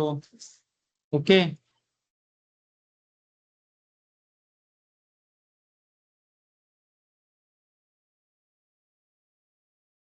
आप AWS बैकअप टूल भी यूज कर सकते हो ना। क्या यूज कर सकते हो? AWS का बैकअप। बैकअप क्या है? टूल है। तो ये फुल्ली मैनेज सर्विस है। What you can do, you can take the backup of services. Okay, और सपोर्टेड सर्विसेज क्या है? EC2 का बैकअप ले सकते हो, EBS का ले सकते हो, Amazon S3, RDS, document DB, Amazon Neptune। ये डॉक्यूमेंट DB क्या है? What is document DB? क्या है डेटाबेस? क्या है भाई? मुझे लगता है मैंने बताया था। हाँ, लेकिन कौन सा?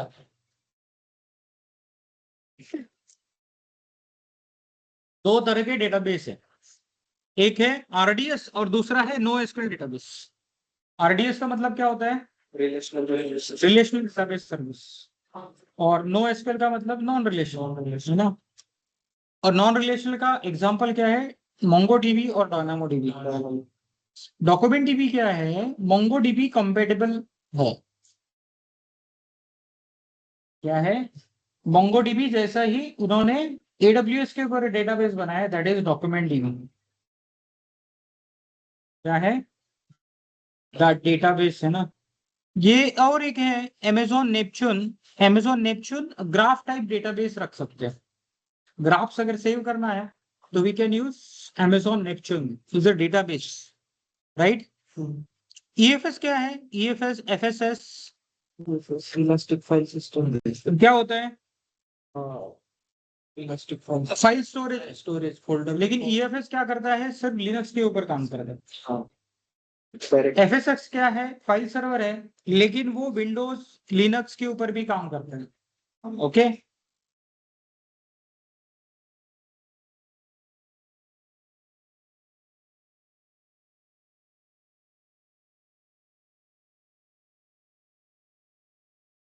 बैकअप लेने के लिए क्या कर सकते हो? Backup based on backup policies, tag based backup policies. Tag based back policies मतलब अगर कुछ रिसोर्सेस का बैकअप लेना है, डिपेंडिंग ऑन टैग लेना चाहते हैं, टैगिंग करते हैं ना रिसोर्सेस के ऊपर, तो जिन जिन रिसोर्स का टैग मैच होता है उनके बैकअप भी लिया जा सकता है। इसको बोलते हैं टैग बेस्ड बैकअप पॉलिसी।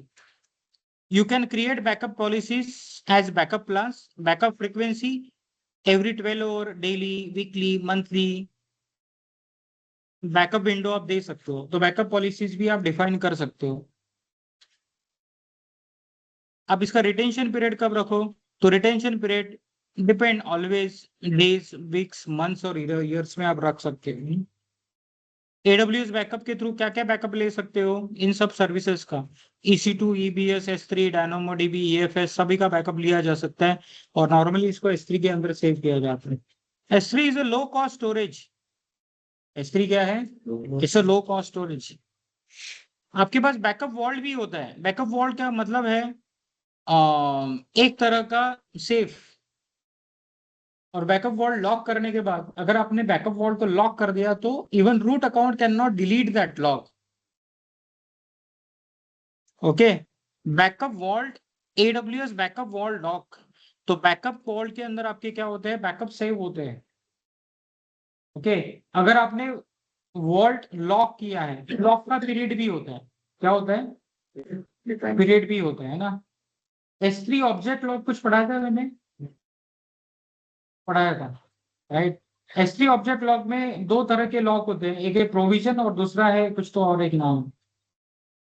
तो प्रोविजन, अगर प्रोविजन है कि नहीं, ऐसा कुछ दो अलग अलग नाम है। एक को मैं क्या कर सकता हूँ, रूट अकाउंट है तो डिलीट कर सकता हूँ, लेकिन दूसरे को डिलीट रूट अकाउंट भी नहीं कर सकता जब तक उसका रिटेंशन पीरियड खत्म नहीं होता। अगर मैंने दे दिया 30 डेज रिटेंशन पीरियड, तब तक मेरा डेटा डिलीट ही नहीं होता है। है ना, उसके नाम मैं अभी भूल गया, दो तरह के लॉकिंग मैकेनिज्म होता है। तो इसी तरह से AWS बैकअप वॉल्ट भी है। ओके, बैकअप वॉल्ट अगर आपने लॉक किया तो ये देखिए, additional layer of defence to protect your backup against inadvertent or malicious delete operation, update that shorten or alter retention period. Even the root user account cannot delete backup when enabled. Okay.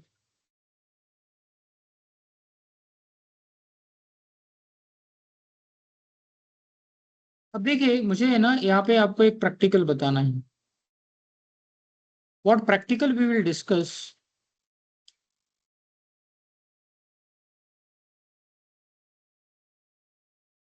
On sorry, online students को कोई doubt है क्या? राहुल, प्रशांत, Tushar. Yes, प्रशांत। हाँ sir.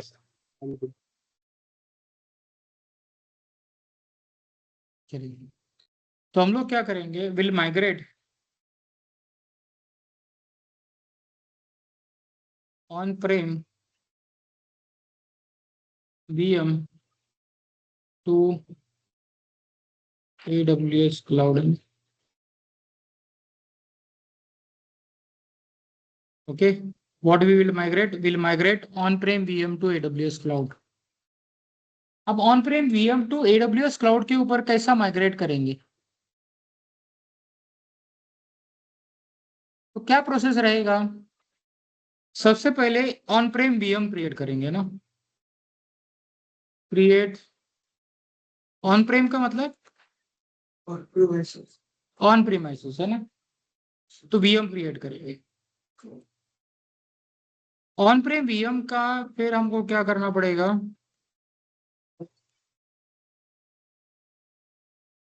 क्या बोलते हैं यार, एक मिनट।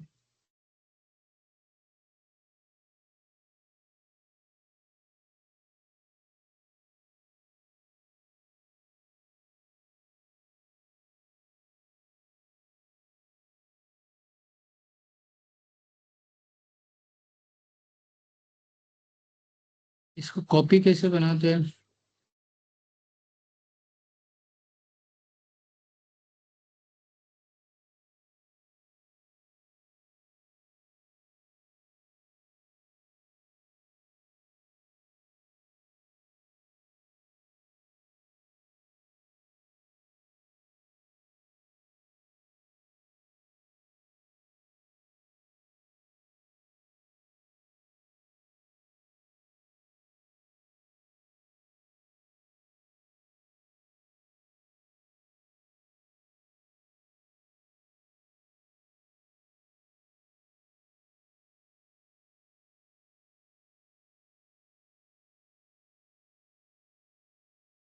बेसिकली उसका एक क्या बनाएंगे हम लोग, we need to export VM with .ova format. क्या करना पड़ेगा? ये क्या है, ओपन वर्चुअलाइजेशन एनवायरनमेंट है। तो हम लोग क्या करेंगे, क्रिएट स्नैपशॉट और copy of VM in OVA format ना। और इस फॉर्मेट को बेसिकली क्या करेंगे, need to copy file, need to copy, need to transfer file in S3। क्या क्या बताया मैंने, एक VM क्रिएट करेंगे, VM करने के बाद इसका स्नैपशॉट लेंगे, या बेसिकली उसमें एक सेटिंग होता है .ova फाइल में, उसको क्या करो, सेव करो। तो OVA फाइल मतलब एक तरह का इमेज बन जाता है basically, will say will create image of VM है ना।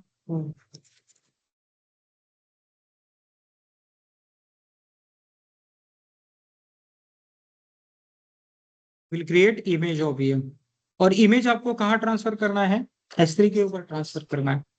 अब S3 के ऊपर ट्रांसफर करने के बाद what we will do,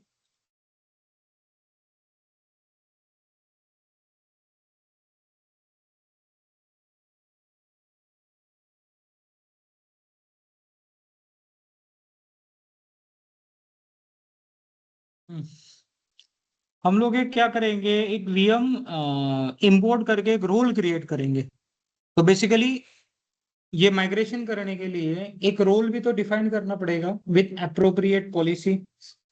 okay, और फिर हम लोग क्या करेंगे, import image,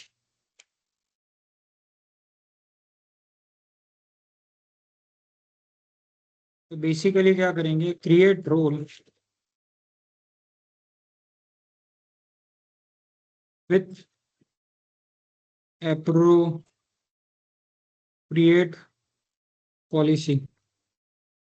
okay, then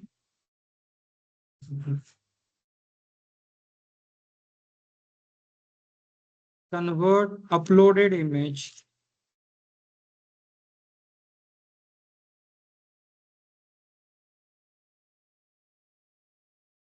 in AWS required format, है ना। आपने जो इमेज अपलोड किया है तो वो AWS के फॉर्मेट में लगेगा ना इमेज आपको, तो उसको क्या करोगे, कन्वर्ट करोगे। और उसके बाद क्या करेंगे, बेसिकली हम लोग क्या बोलेंगे,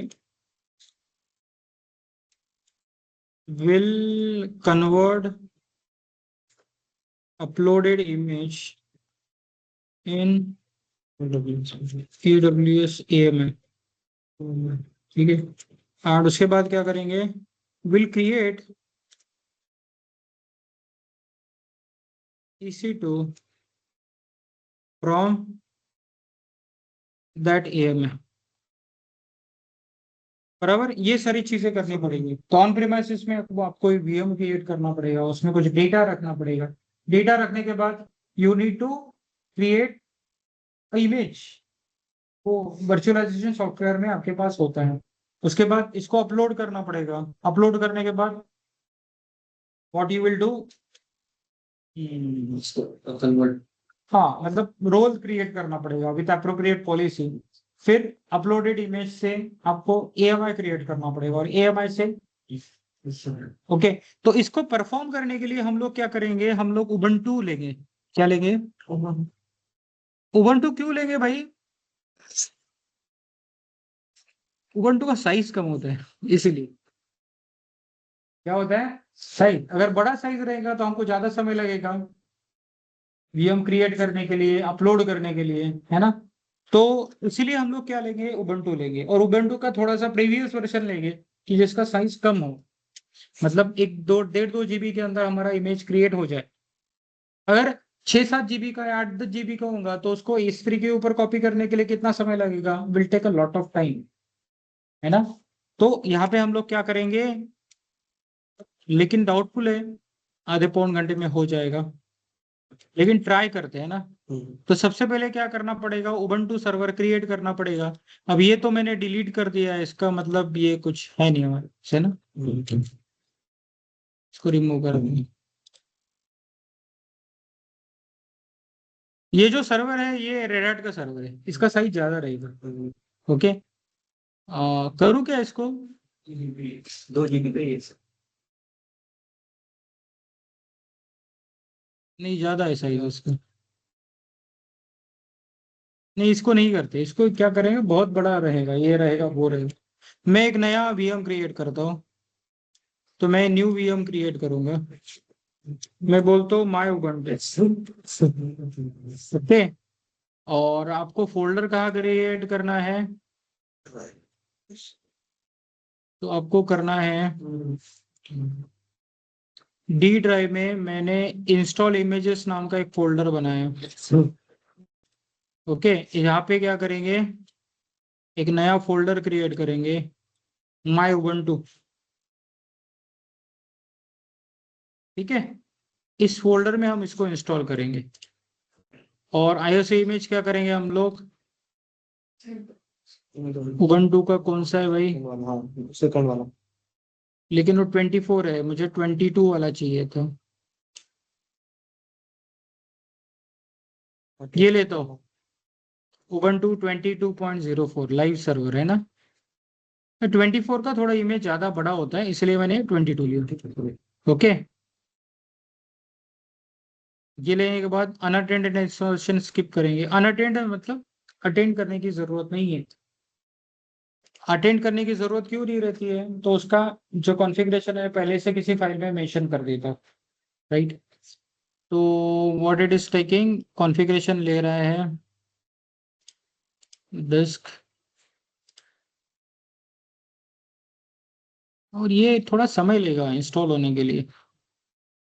तो बेसिकली कहाँ प्रॉब्लम आता है, अभी हम लोग वीएम क्रिएट करेंगे। वीएम क्रिएट करने के बाद उसके अंदर कुछ सैंपल डेटा रखेंगे, फिर उसका इमेज बनाएंगे और इमेज को अपलोड करेंगे।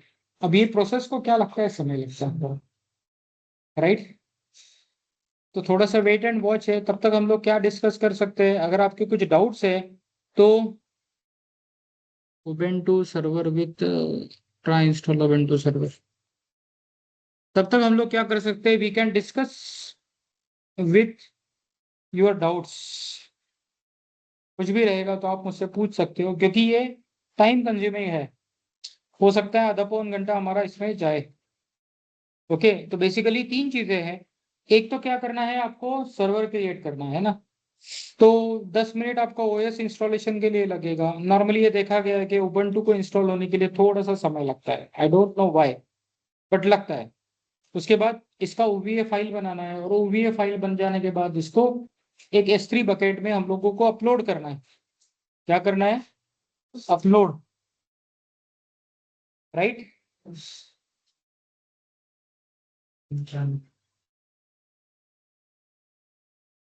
तो लैंग्वेज कौन सा लेंगे, इंग्लिश है ना।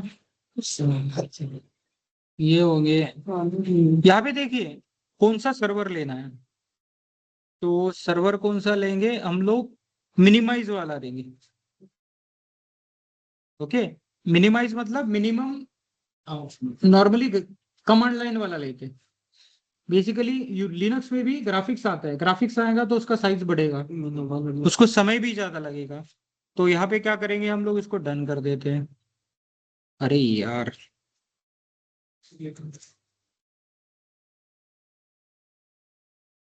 डन कर देंगे, इसको भी डन करेंगे, डन करेंगे।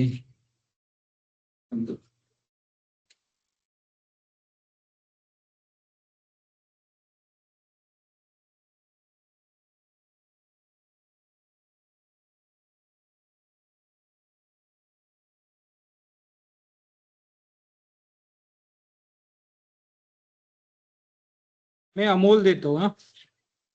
सर्वर नेम टेस्ट1, आपका यूजर नेम क्या है, अमोल देता हूँ, और पासवर्ड रखता हूँ रेड हैट। याद रखना है यार, नहीं तो जब हम लोग इसको क्या करेंगे, लॉगिन में जाएंगे तो लॉगिन में लॉगिन नहीं कर पाएंगे ना। अब इंस्टॉलिंग हो रहा है, तो जो जो ऑप्शन मेरे को सिलेक्ट करने थे, एक मिनिमम सर्वर क्रिएट करने के लिए दैट आई हैव सिलेक्टेड। ये मैं क्या कर रहा हूँ, ऑन प्रीमाइसेस में वीएम क्रिएट कर रहा हूँ। अब आप वीएम अलग अलग एनवायरनमेंट में कर सकते हो। आप ESXi सर्वर पे कर सकते हो, आप हाइपर वी में कर सकते हो, आप KVM सर्वर लिनक्स का जो वर्चुअलाइजेशन उसमें कर सकते हो, आप सिट्रिक्स में कर सकते हो, आप VMware वर्कस्टेशन में कर सकते हो। मेरे पास जो है वो है Oracle virtual box. Okay, normally student लोग प्रैक्टिस करने के लिए Oracle virtual box on premises में, मतलब आपके लैपटॉप में यूज करते हैं, राइट। प्रोडक्शन में कितना यूज होता है, दैट इज नहीं होता है ज्यादा। ओके, आपका प्रोडक्शन में जो यूज होता है वो होता है VMware ESXi सर्वर, या फिर आपका हाइपर वी, सिट्रिक्स भी यूज होता है ना। वो तो ESXi, बोलिए। पेड है क्या वो? सब कुछ पेड ही पेड है, कुछ चीज फ्री में थोड़ी मिलता है ना। दिस इज फ्री, हाँ ये फ्री ये है। Oracle virtual box is free, right? तो हम लोग टेस्टिंग के लिए Oracle virtual box is fine. तो हमारा बेसिक क्या है था कि एक वीएम क्रिएट करो, कुछ सैंपल डेटा उसमें डालेंगे और फिर उसका क्या करेंगे, एक इमेज बनाएंगे with dot OVA extension, right? और इमेज बनाने के बाद इसको क्या करेंगे, S3 के ऊपर अपलोड कर देंगे, और S3 के ऊपर अपलोड करने के बाद रोल क्रिएट करो, रोल को एक परमिशन दे दो। परमिशन देने के बाद जो अपलोडेड इमेज है S3 बकेट के अंदर, उसका क्या बनाएंगे, एक AMI बनाएंगे, और AMI से एक EC2 इंस्टेंस बना देंगे, राइट? तो अगर गिने चुने EC2 इंस्टेंस है तो आप इस तरह से कर सकते हो। अगर आपका सेटअप बहुत बड़ा है तो आपको डेटाबेस माइग्रेशन सर्विस यूज करना पड़ेगा, database migration service and their utilities, है ना?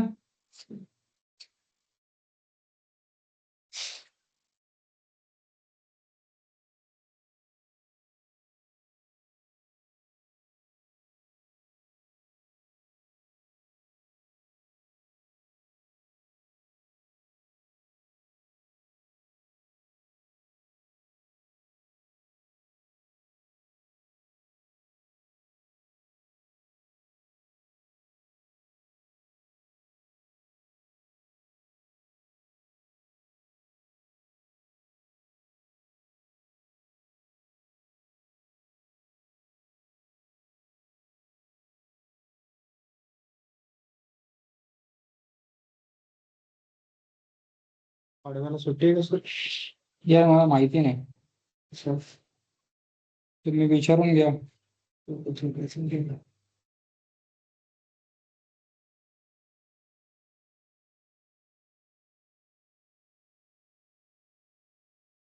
कधीच आहे पाडवा? परवा. इंस्टॉलेशन कंप्लीट हो गया भैया ना, कैंसिल अपडेट एंड रिबूट कर रहे हैं.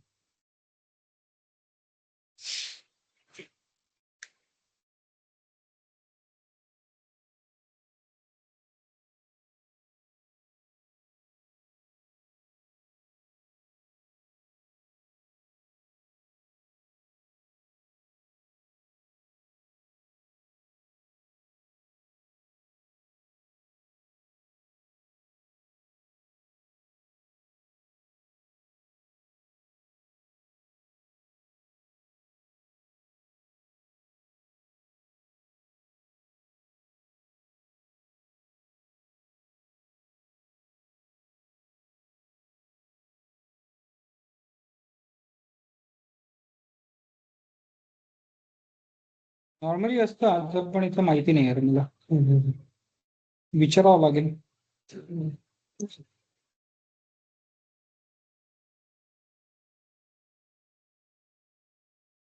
देखिए आपका वीएम क्रिएट हो रहा है ना, और वीएम क्रिएट करने के बाद अब इसके अंदर एक सैंपल डेटा रखेंगे और फिर उसका ओवीए फाइल क्रिएट करेंगे, है ना?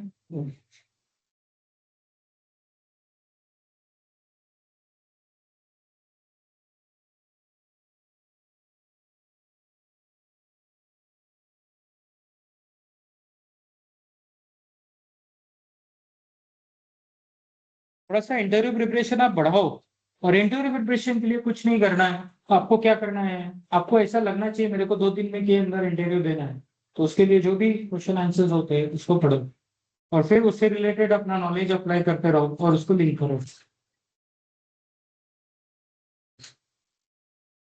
400-500 क्वेश्चन का एक सेट ही बनाएंगे. ये तो बहुत पहले से होना चाहिए था, अभी मुझे नहीं पता आप लोगों ने किया मुझे नहीं किया, but now you can do it.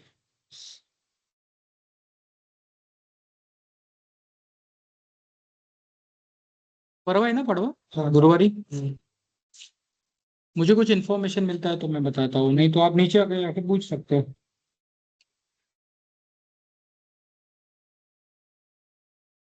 इतना क्या है भाई,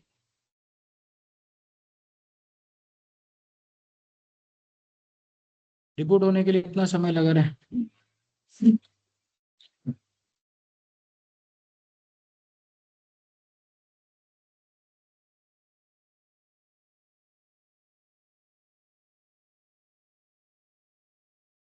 अब देखिए ये मेरे पास ना कुछ कमांड्स है, ये मैं यूज करने वाला हूँ, है ना।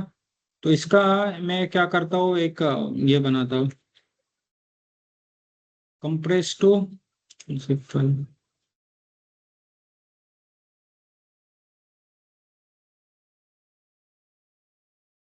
ये जिप फाइल आपको अपलोड कर देता हूँ।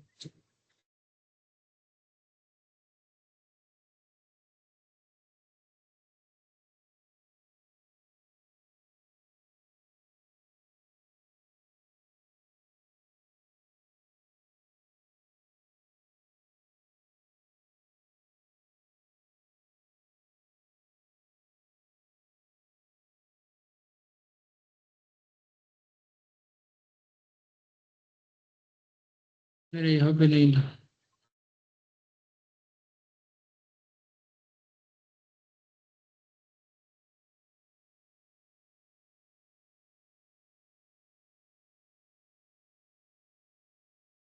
ये जिप फाइल है, इसके अंदर जो फाइल्स है उसको यूज करने वाले हम लोग, right. So you need to use role कैसे क्रिएट करना है। इसे तो ग्राफिक्स के थ्रू भी कर सकते हैं, लेकिन इट इज हमने कमांड लाइन के थ्रू यूज किया है।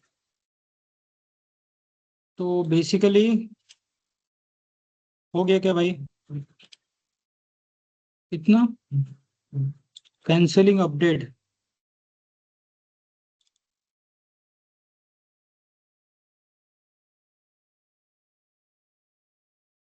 अपडेट भी क्यों चला गया।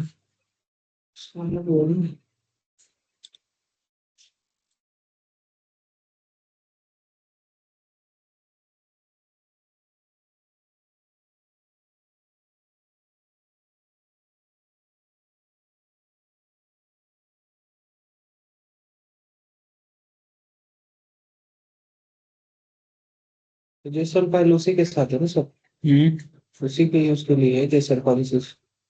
सॉरी जेसन फाइल्स, क्या जेसन फाइल्स भी आए उस जिप में। वो काम का है ना, बताता हूँ ना। हाँ ठीक है।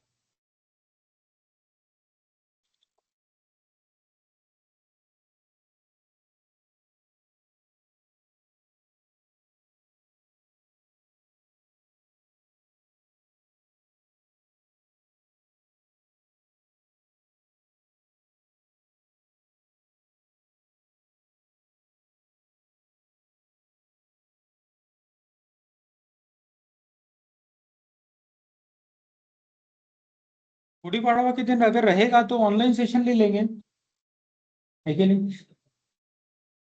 अगर ऑफिस रहेगा तो, अगर आपको चलता हो तो देखो कोई प्रॉब्लम नहीं। हाँ रहेगा, मैक्सिमम नहीं रहेगा तो ऑनलाइन ले लेंगे। तो छुट्टी ज्यादा ले लेके फिर जब काम रहता है तब नहीं, तो जोड़ देता है। तब तब फिर से ये लो, ये होता है।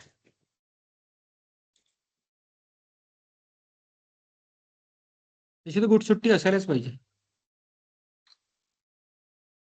हम्म।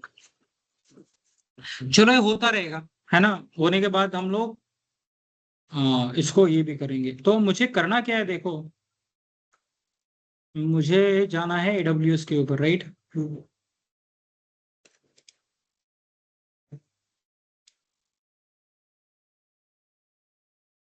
ठीक है, क्वेश्चन हो गया ये।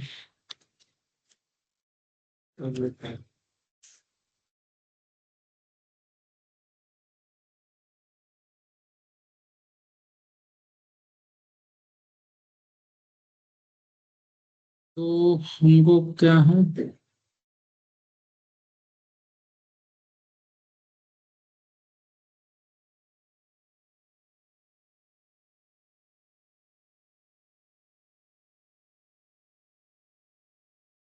चलो हो गया आपका VM है ना। VM हो गया है, तो तब तक मैं क्या करूंगा, I will create bucket on. वैसे तो मेरे पास होना चाहिए, but will create one bucket.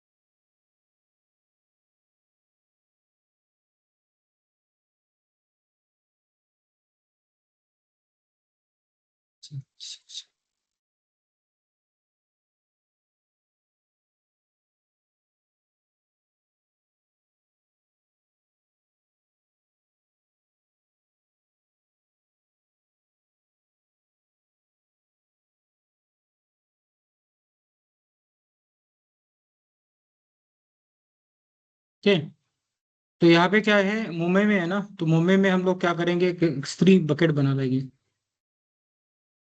तो वैसे तो बहुत सारा बकेट है, एक नया बकेट क्रिएट कर लेते हैं ना।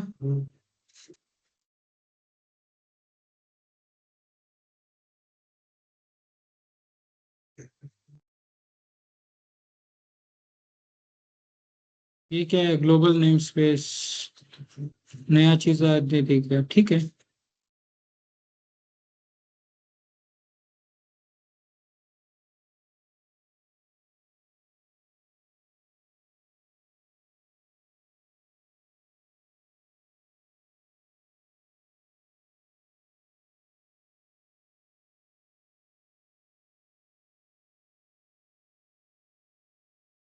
ठीक है, आपका बकेट बन गया। कौन सा बकेट बनाया, माइग्रेशन है ना। ओके, ये जो original name space, global name space, ये अभी अभी देखा है मैंने, नया चीज, नॉर्मली अभी तक दिखा नहीं था कि भाई ग्लोबली नेम स्पेस था ना पहले तो इन्होंने रीजनल नेम स्पेस कुछ और ऐड किया है। ओके, तो बेसिकली इन्होंने रीजन का नाम भी बकेट के साथ ऐड कर दिया। क्या कर दिया, बकेट का नाम। तो बेसिकली हमको एक यूनिक नेम स्पेस चाहिए, तो वो मिल गया, राइट। यूनिक नेम स्पेस मतलब बकेट का नाम यूनिक चाहिए, तो वो मिल गया। Now the bucket gets created. अब बकेट के अंदर हमको क्या करना है, वी नीड टू अपलोड। लेकिन अपलोड करने के लिए हमारा इंस्टेंस चालू होना चाहिए ना, क्या है, अमोल, और क्या है, रेड हैट, है ना। ये हो गया। अब इसको बढ़ा सकते हैं क्या,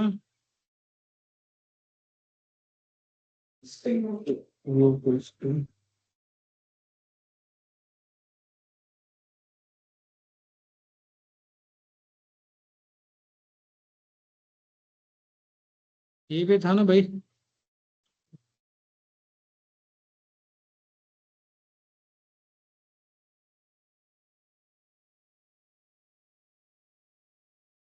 ठीक है, दिख रहा है।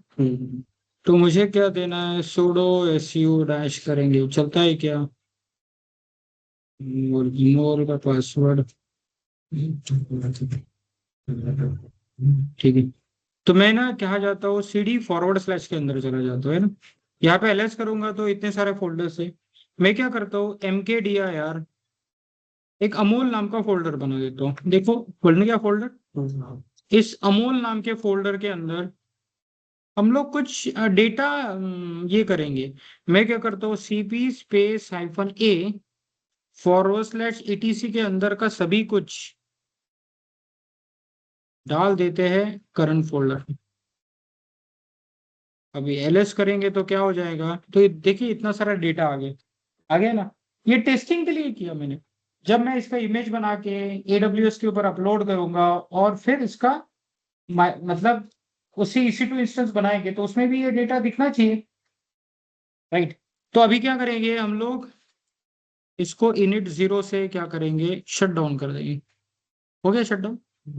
तो शट डाउन अगर हो गया तो हम लोग यहाँ पे जाते हैं ना, कौन सा है, माई उबेंटू है ना, मशीन्स में जाएंगे या फाइल्स में, आपको क्या करना है, एक्सपोर्ट अप्लायंसेस की, नेक्स्ट।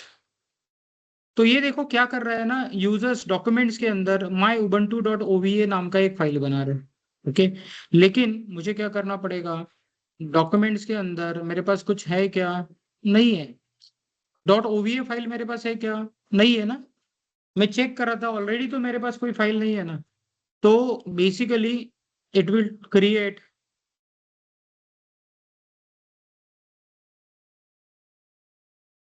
ये देखिए राइटिंग अप्लायंसेस है ना। तो it will take some time to create dot OVA file, बराबर। तो this is also a time consuming, जैसे VM क्रिएट होने के लिए थोड़ा समय लगा, इसको भी थोड़ा सा समय लगेगा, उतना ज्यादा नहीं लगेगा।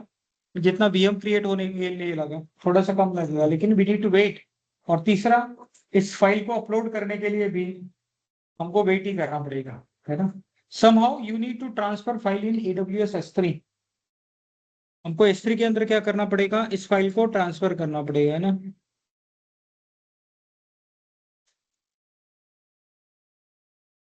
तो हमने बकेट बना लिया। Now what we will do, ये देखिए एक फाइल है आपके पास, है ना। मैंने आपको क्या दिया था, मैंने आपको एक फोल्डर शेयर किया था जो कि है वीएम माइग्रेशन, है ना। इसके अंदर क्या है, मेरे पास ये कमांड्स मुझे फॉलो करना है। ये create IAM, create role, role name VM import, और रोल क्रिएट करने के लिए अज्यूम रोल पॉलिसी डॉक्यूमेंट। कौन सा, ये ट्रस्ट पॉलिसी है। ट्रस्ट पॉलिसी मतलब किसके ऊपर हमको ट्रस्ट करना है ना। और उसके लिए जो फाइल यूज हो रहा है वो कौन सा है, trust dash policy dot Jason. ये इसके लिए AWS CLI इंस्टॉल होना चाहिए आपकी मशीन पे। क्या होना चाहिए। दूसरा है, इस वीएम इंपोर्ट रोल को एक परमिशन पॉलिसी पे असाइन करना है, जिसका ये रोल पॉलिसी डॉट जेसन में दिया है। तो बेसिकली आपने एक रोल क्रिएट किया, और रोल के लिए क्रिएट करने के लिए एक डॉक्यूमेंट है trust dash policy dot Jason, ये ट्रस्ट पॉलिसी है। और इसी रोल के अंदर आपने एक परमिशन पॉलिसी असाइन किया। क्या किया, परमिशन पॉलिसी। मतलब यहाँ पे एक रोल क्रिएट किया और रोल को आपने प्रॉपर पॉलिसी असाइन कर दिया, बराबर। अब ये होने के बाद आपको क्या करना है, इमेज क्रिएट करना है। और इमेज क्रिएट करने के लिए जो ये डॉक्यूमेंट यूज करता है, ये customer dot JSON, container dot JSON use करता है ना। तो वो क्या करेगा, इमेज क्रिएट करेगा। और इमेज क्रिएट करने के बाद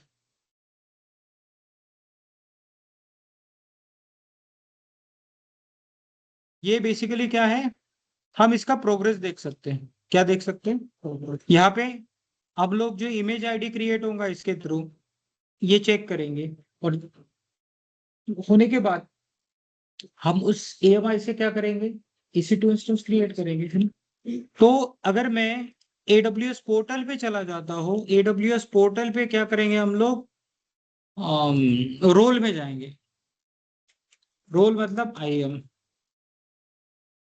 अगर IAM में जाता हूँ मेरे पास मैं, तो IAM में मेरे पास VM इंपोर्ट नाम का रोल होना चाहिए। क्या होना चाहिए, नहीं है क्या भाई।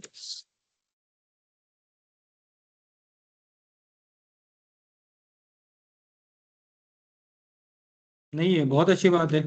नहीं है तो नया क्रिएट करना पड़ेगा, नहीं है तो नया क्रिएट करना पड़ेगा ना।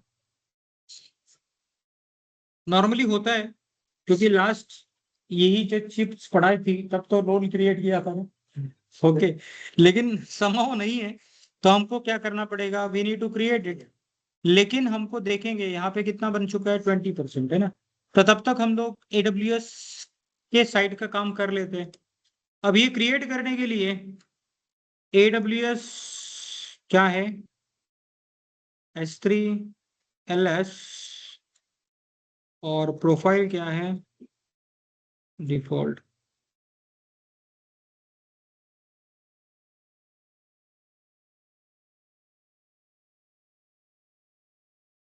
बेसिकली मैं अपने अकाउंट पे ऑलरेडी लॉगिन हूँ। अगर आप ऑलरेडी लॉगिन नहीं रहते तो आपको AWS कॉन्फ़िगर कमांड यूज करना पड़ता। आपको वो क्या है, सीक्रेट की और ये देना पड़ता, है ना। क्या बोल सकते हो उसको, की पेयर नहीं,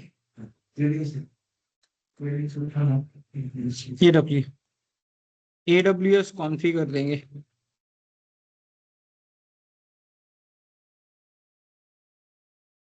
ये देखो, एक्सेस की और सीक्रेट की देना पड़ेगा ना, ठीक है। तो मैं ऑलरेडी लॉगिन हूँ तो दूंगा क्या, मैं नहीं दूंगा। तो यहाँ पे देखिए आपने जो बकेट क्रिएट किया है माइग्रेशन 1034 ये आपको मिल चुका है। Now what we need to follow, we need to create I M role. Okay, लेकिन इसके लिए हम लोग देखेंगे ये पॉलिसी में क्या लिखा है, trust dash policy dot JSON. तो trust dash policy dot JSON में बेसिकली मैं कहाँ चला जाता हूँ, ये इसी का कॉपी यहाँ पे है, वीएम माइग्रेशन करके है क्या, बस ये आपके कमांड्स है। ओके, और ये है आपका, इस कमांड में बेसिकली क्या यूज कर रहा है, create role, attach policy to role. Okay, तो रोल क्रिएट करने के लिए आपके पास जो ये है जेसन फाइल है trust dash policy dot JSON, तो trust dash policy dot JSON कौन सा है, ये वाला। तो ये क्या बता रहा है trust dash policy dot Jason, yes effect क्या है,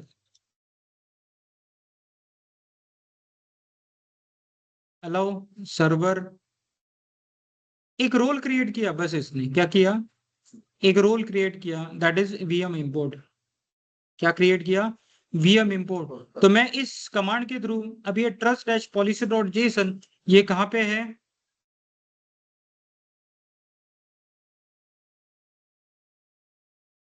यहाँ पे वीएम माइग्रेशन के अंदर, है ना। अगर मैं ये डॉक्यूमेंट देखता हूँ तो what it says, B drive में वीएम माइग्रेशन नाम का फोल्डर है, इसके अंदर ये पॉलिसी है। तो अगर मैं ये डाल देता हूँ, ये क्रिएट करता हूँ, तो ये क्या करेगा, it will create one role, लेकिन मुझे क्या देना पड़ेगा, प्रोफाइल, है ना। अब ये क्यों देना पड़ा, क्योंकि मैंने ना इस CLI पे अलग अलग प्रोफाइल क्रिएट किए थे, और तभी से ये मुझे प्रोफाइल पूछता है। मैंने इसको डिलीट करने की कोशिश की, लेकिन उतना समय मिला नहीं कि भाई इसको ये किया जाए, मतलब विदाउट प्रोफाइल ये काम चले। तो कहीं तो भी सेटिंग रहेगा कि वो मुझे प्रोफाइल पूछता है। हो सकता है आपके मशीन पे प्रोफाइल ना पूछे, राइट। तो आपको प्रोफाइल देने की जरूरत है क्या, नहीं आप ये प्रोफाइल डिफॉल्ट मत दो, आप अलग, मैंने मल्टीपल प्रोफाइल अगर क्रिएट किए तो मुझे अलग अलग प्रोफाइल का नाम देना पड़ेगा। तो अभी मेरे पास एक प्रोफाइल है जो कि डिफॉल्ट प्रोफाइल है, आपको हो सकता है आपको प्रोफाइल देने की जरूरत ना पड़े। क्लियर। अब इसको मैं क्रिएट, सॉरी, इसको मैं एंटर करूंगा तो what it will do, it will create profile, ये मेरा रोल क्रिएट करेगा, दैट इज वीएम इंपोर्ट। तो इस वीएम इंपोर्ट को अगर हम लोग देखें, रोल वीएम हो गया, पहले था क्या, नहीं था। अब इसको क्या है, परमिशन कुछ है क्या, नहीं। अब परमिशन के बाद तो रोल को परमिशन भी तो देना पड़ेगा। परमिशन कैसा देंगे हम लोग, परमिशन देने के लिए वी हैव दिस, और ये परमिशन क्या है, रोल पॉलिसी डॉट जेसन में है। अब रोल पॉलिसी डॉट जेसन कहाँ पे है, रोल पॉलिसी डॉट जेसन, आप इस फोल्डर में जाओगे तो यहाँ पे, ओके। तो देखिए यहाँ पे आपको क्या करना पड़ेगा, किस किस को परमिशन देना है, तो आपको बकेट को परमिशन देना है ना। तो यहाँ पे आपको क्या करना है, you need to change the bucket name. यहाँ पे क्या करना है, बकेट नेम चेंज करना है। तो बकेट नेम क्या है आपके यहाँ पे, if I go to this properties, तो this is the bucket name, है ना।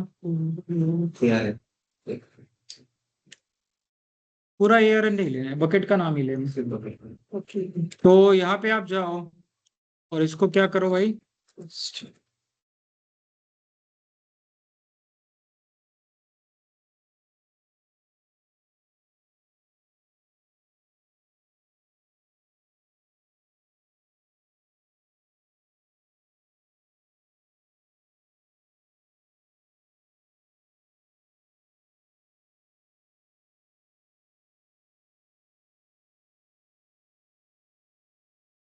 हो गया। इसको क्या करेंगे, सेव कर देंगे, हो गया सेव। अब सेव करने के बाद what I can use, I will attach policy to role, है ना। तो ये मेरा वीएम माइग्रेशन के अंदर है, इसलिए मैं इसको कॉपी करके क्या करूंगा, और यहाँ पे क्या है, प्रोफाइल क्या है, डिफॉल्ट प्रोफाइल से क्रिएट करेंगे, हो गया। तो अगर मैं पोर्टल के ऊपर जाके देखता हूँ, ओके, यहाँ पे, और परमिशन में जाता हूँ,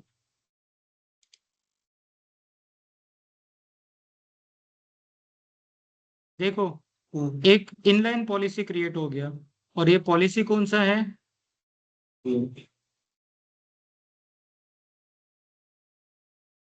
दिस इज अ पॉलिसी, है ना। यही पॉलिसी सेम आपने दिया था।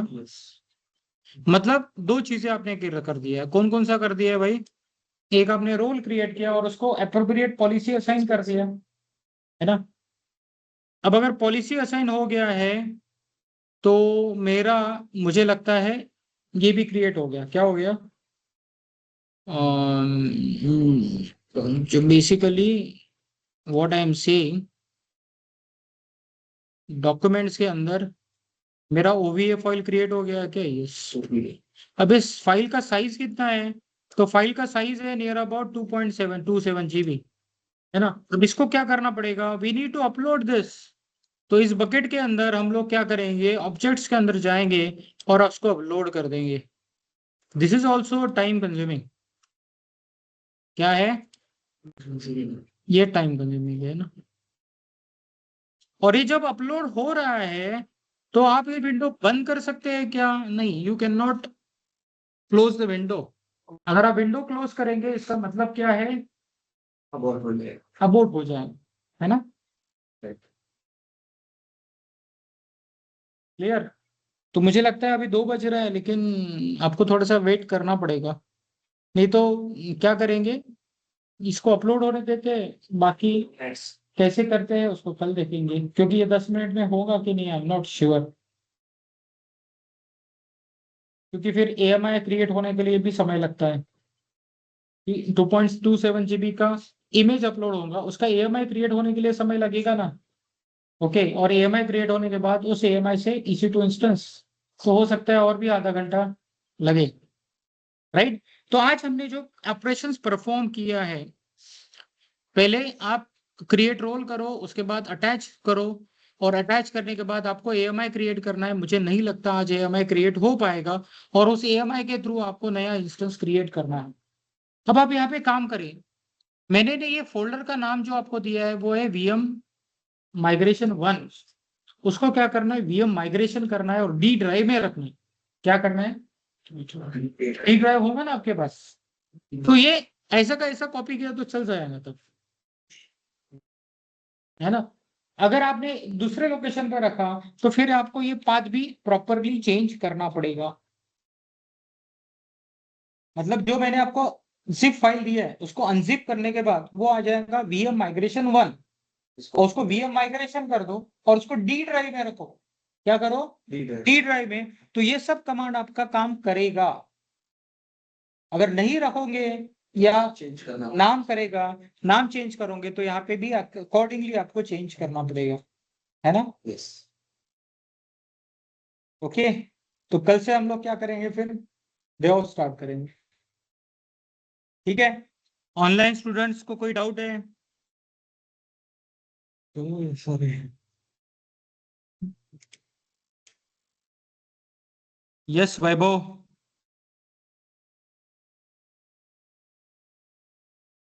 वैभव जाधव समजलं का, Tushar, yes sir. Rahul, no sir. Okay. तो आज का ये जो माइग्रेशन का है थोड़ा बीच में अटक गया है, क्योंकि हमारा जो ये हो रहा है अपलोड, ये अभी तक हुआ नहीं है ना। हालांकि 65% हो चुका है, बट यहाँ का नेटवर्क अच्छा है इसलिए इतना फास्ट हो रहा है। अगर आपका लो नेटवर्क रहेगा तो it may take long time.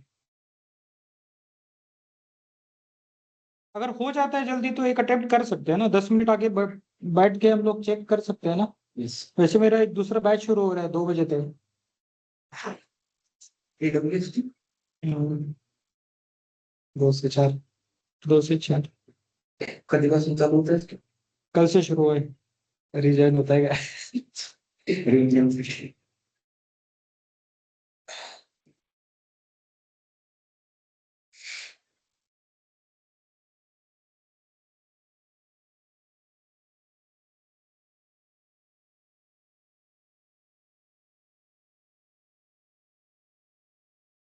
Introduction of DevOps. इसमें फंक्शनल बरोबर आहे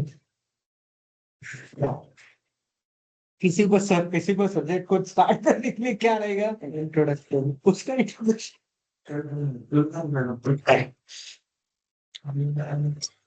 चलो हो गया भाई, नहीं नहीं देख ली, हो गया है ना। क्या करना है मुझे, अगर ये हो गया तो what I need to do,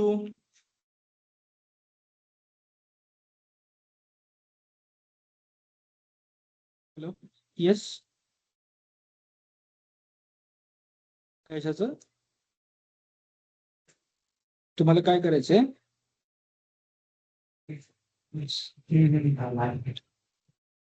नाही ना, नाही आहे सध्या, नाही आहे वाटलं कोणी। तो देखो ये बेसिकली क्या करूंगा, मैं रन करूंगा। तो ये बेसिकली क्या करें, यहाँ पे एक चीज और करना है। यहाँ पे जो फाइल यूज हो रहा है वो कौन सा है, कंटेनर्स डॉट जेसन। अब कंटेनर्स डॉट जेसन देख लीजिए Akshay, 2 minute. Containers dot JSON ये कहाँ पे मिलेगा आपको, डी ड्राइव में। कहाँ से, वीएम माइग्रेशन के अंदर। आप कंटेनर्स डॉट जेसन के अंदर जाओ, तो यहाँ पे ना आपको बेसिकली बकेट का नाम देना पड़ेगा फिर से। क्या है बकेट का नाम,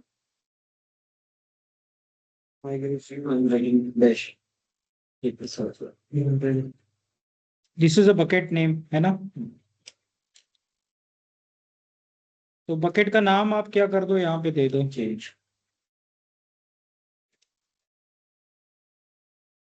फिर आपने जो फाइल अपलोड किया है उसका नाम देखना पड़ेगा, वो है myubuntu.ova, बराबर, myubuntu.ova, माय इसको कर देता हूं, बराबर। और ये जो है माय सर्वर वीएम, ये डिस्क्रिप्शन है, ये डिस्क्रिप्शन भी किसके साथ मैच होना चाहिए, ये जो आप ये यूज कर रहे हो ना इस इसके साथ। यहाँ पे ये जो डिस्क्रिप्शन आप दे रहे हो और उस फाइल के अंदर जो डिस्क्रिप्शन है, दोनों मैच होने चाहिए। अगर ये दोनों मैच होते हैं तो ये क्या करेगा, काम करेगा, बराबर। ये सेव हो गया, तो सेव होने के बाद व्हाट आई विल डू,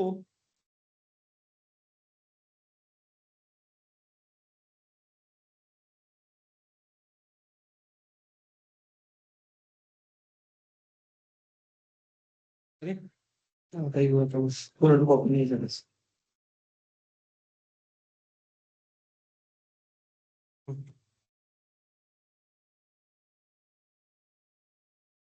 और प्रोफाइल क्या करेंगे हम लोग, रिकॉर्ड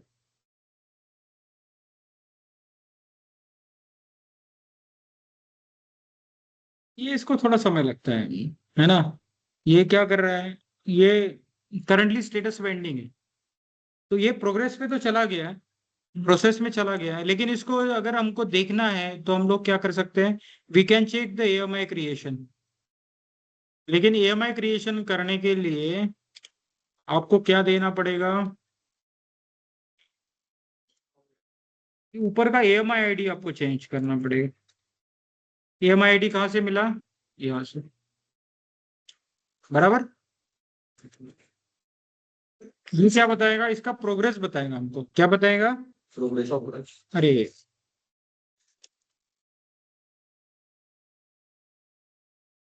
प्रोफाइल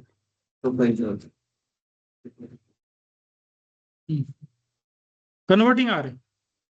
जब तक ये पूरी तरह से अवेलेबल इमेज एएमआई क्रिएट नहीं हो जाता तब तक ये मुझे क्या नहीं दिखाएगा, सक्सेस नहीं दिखाएगा। और ये 10 मिनट तो भी लेता है ना।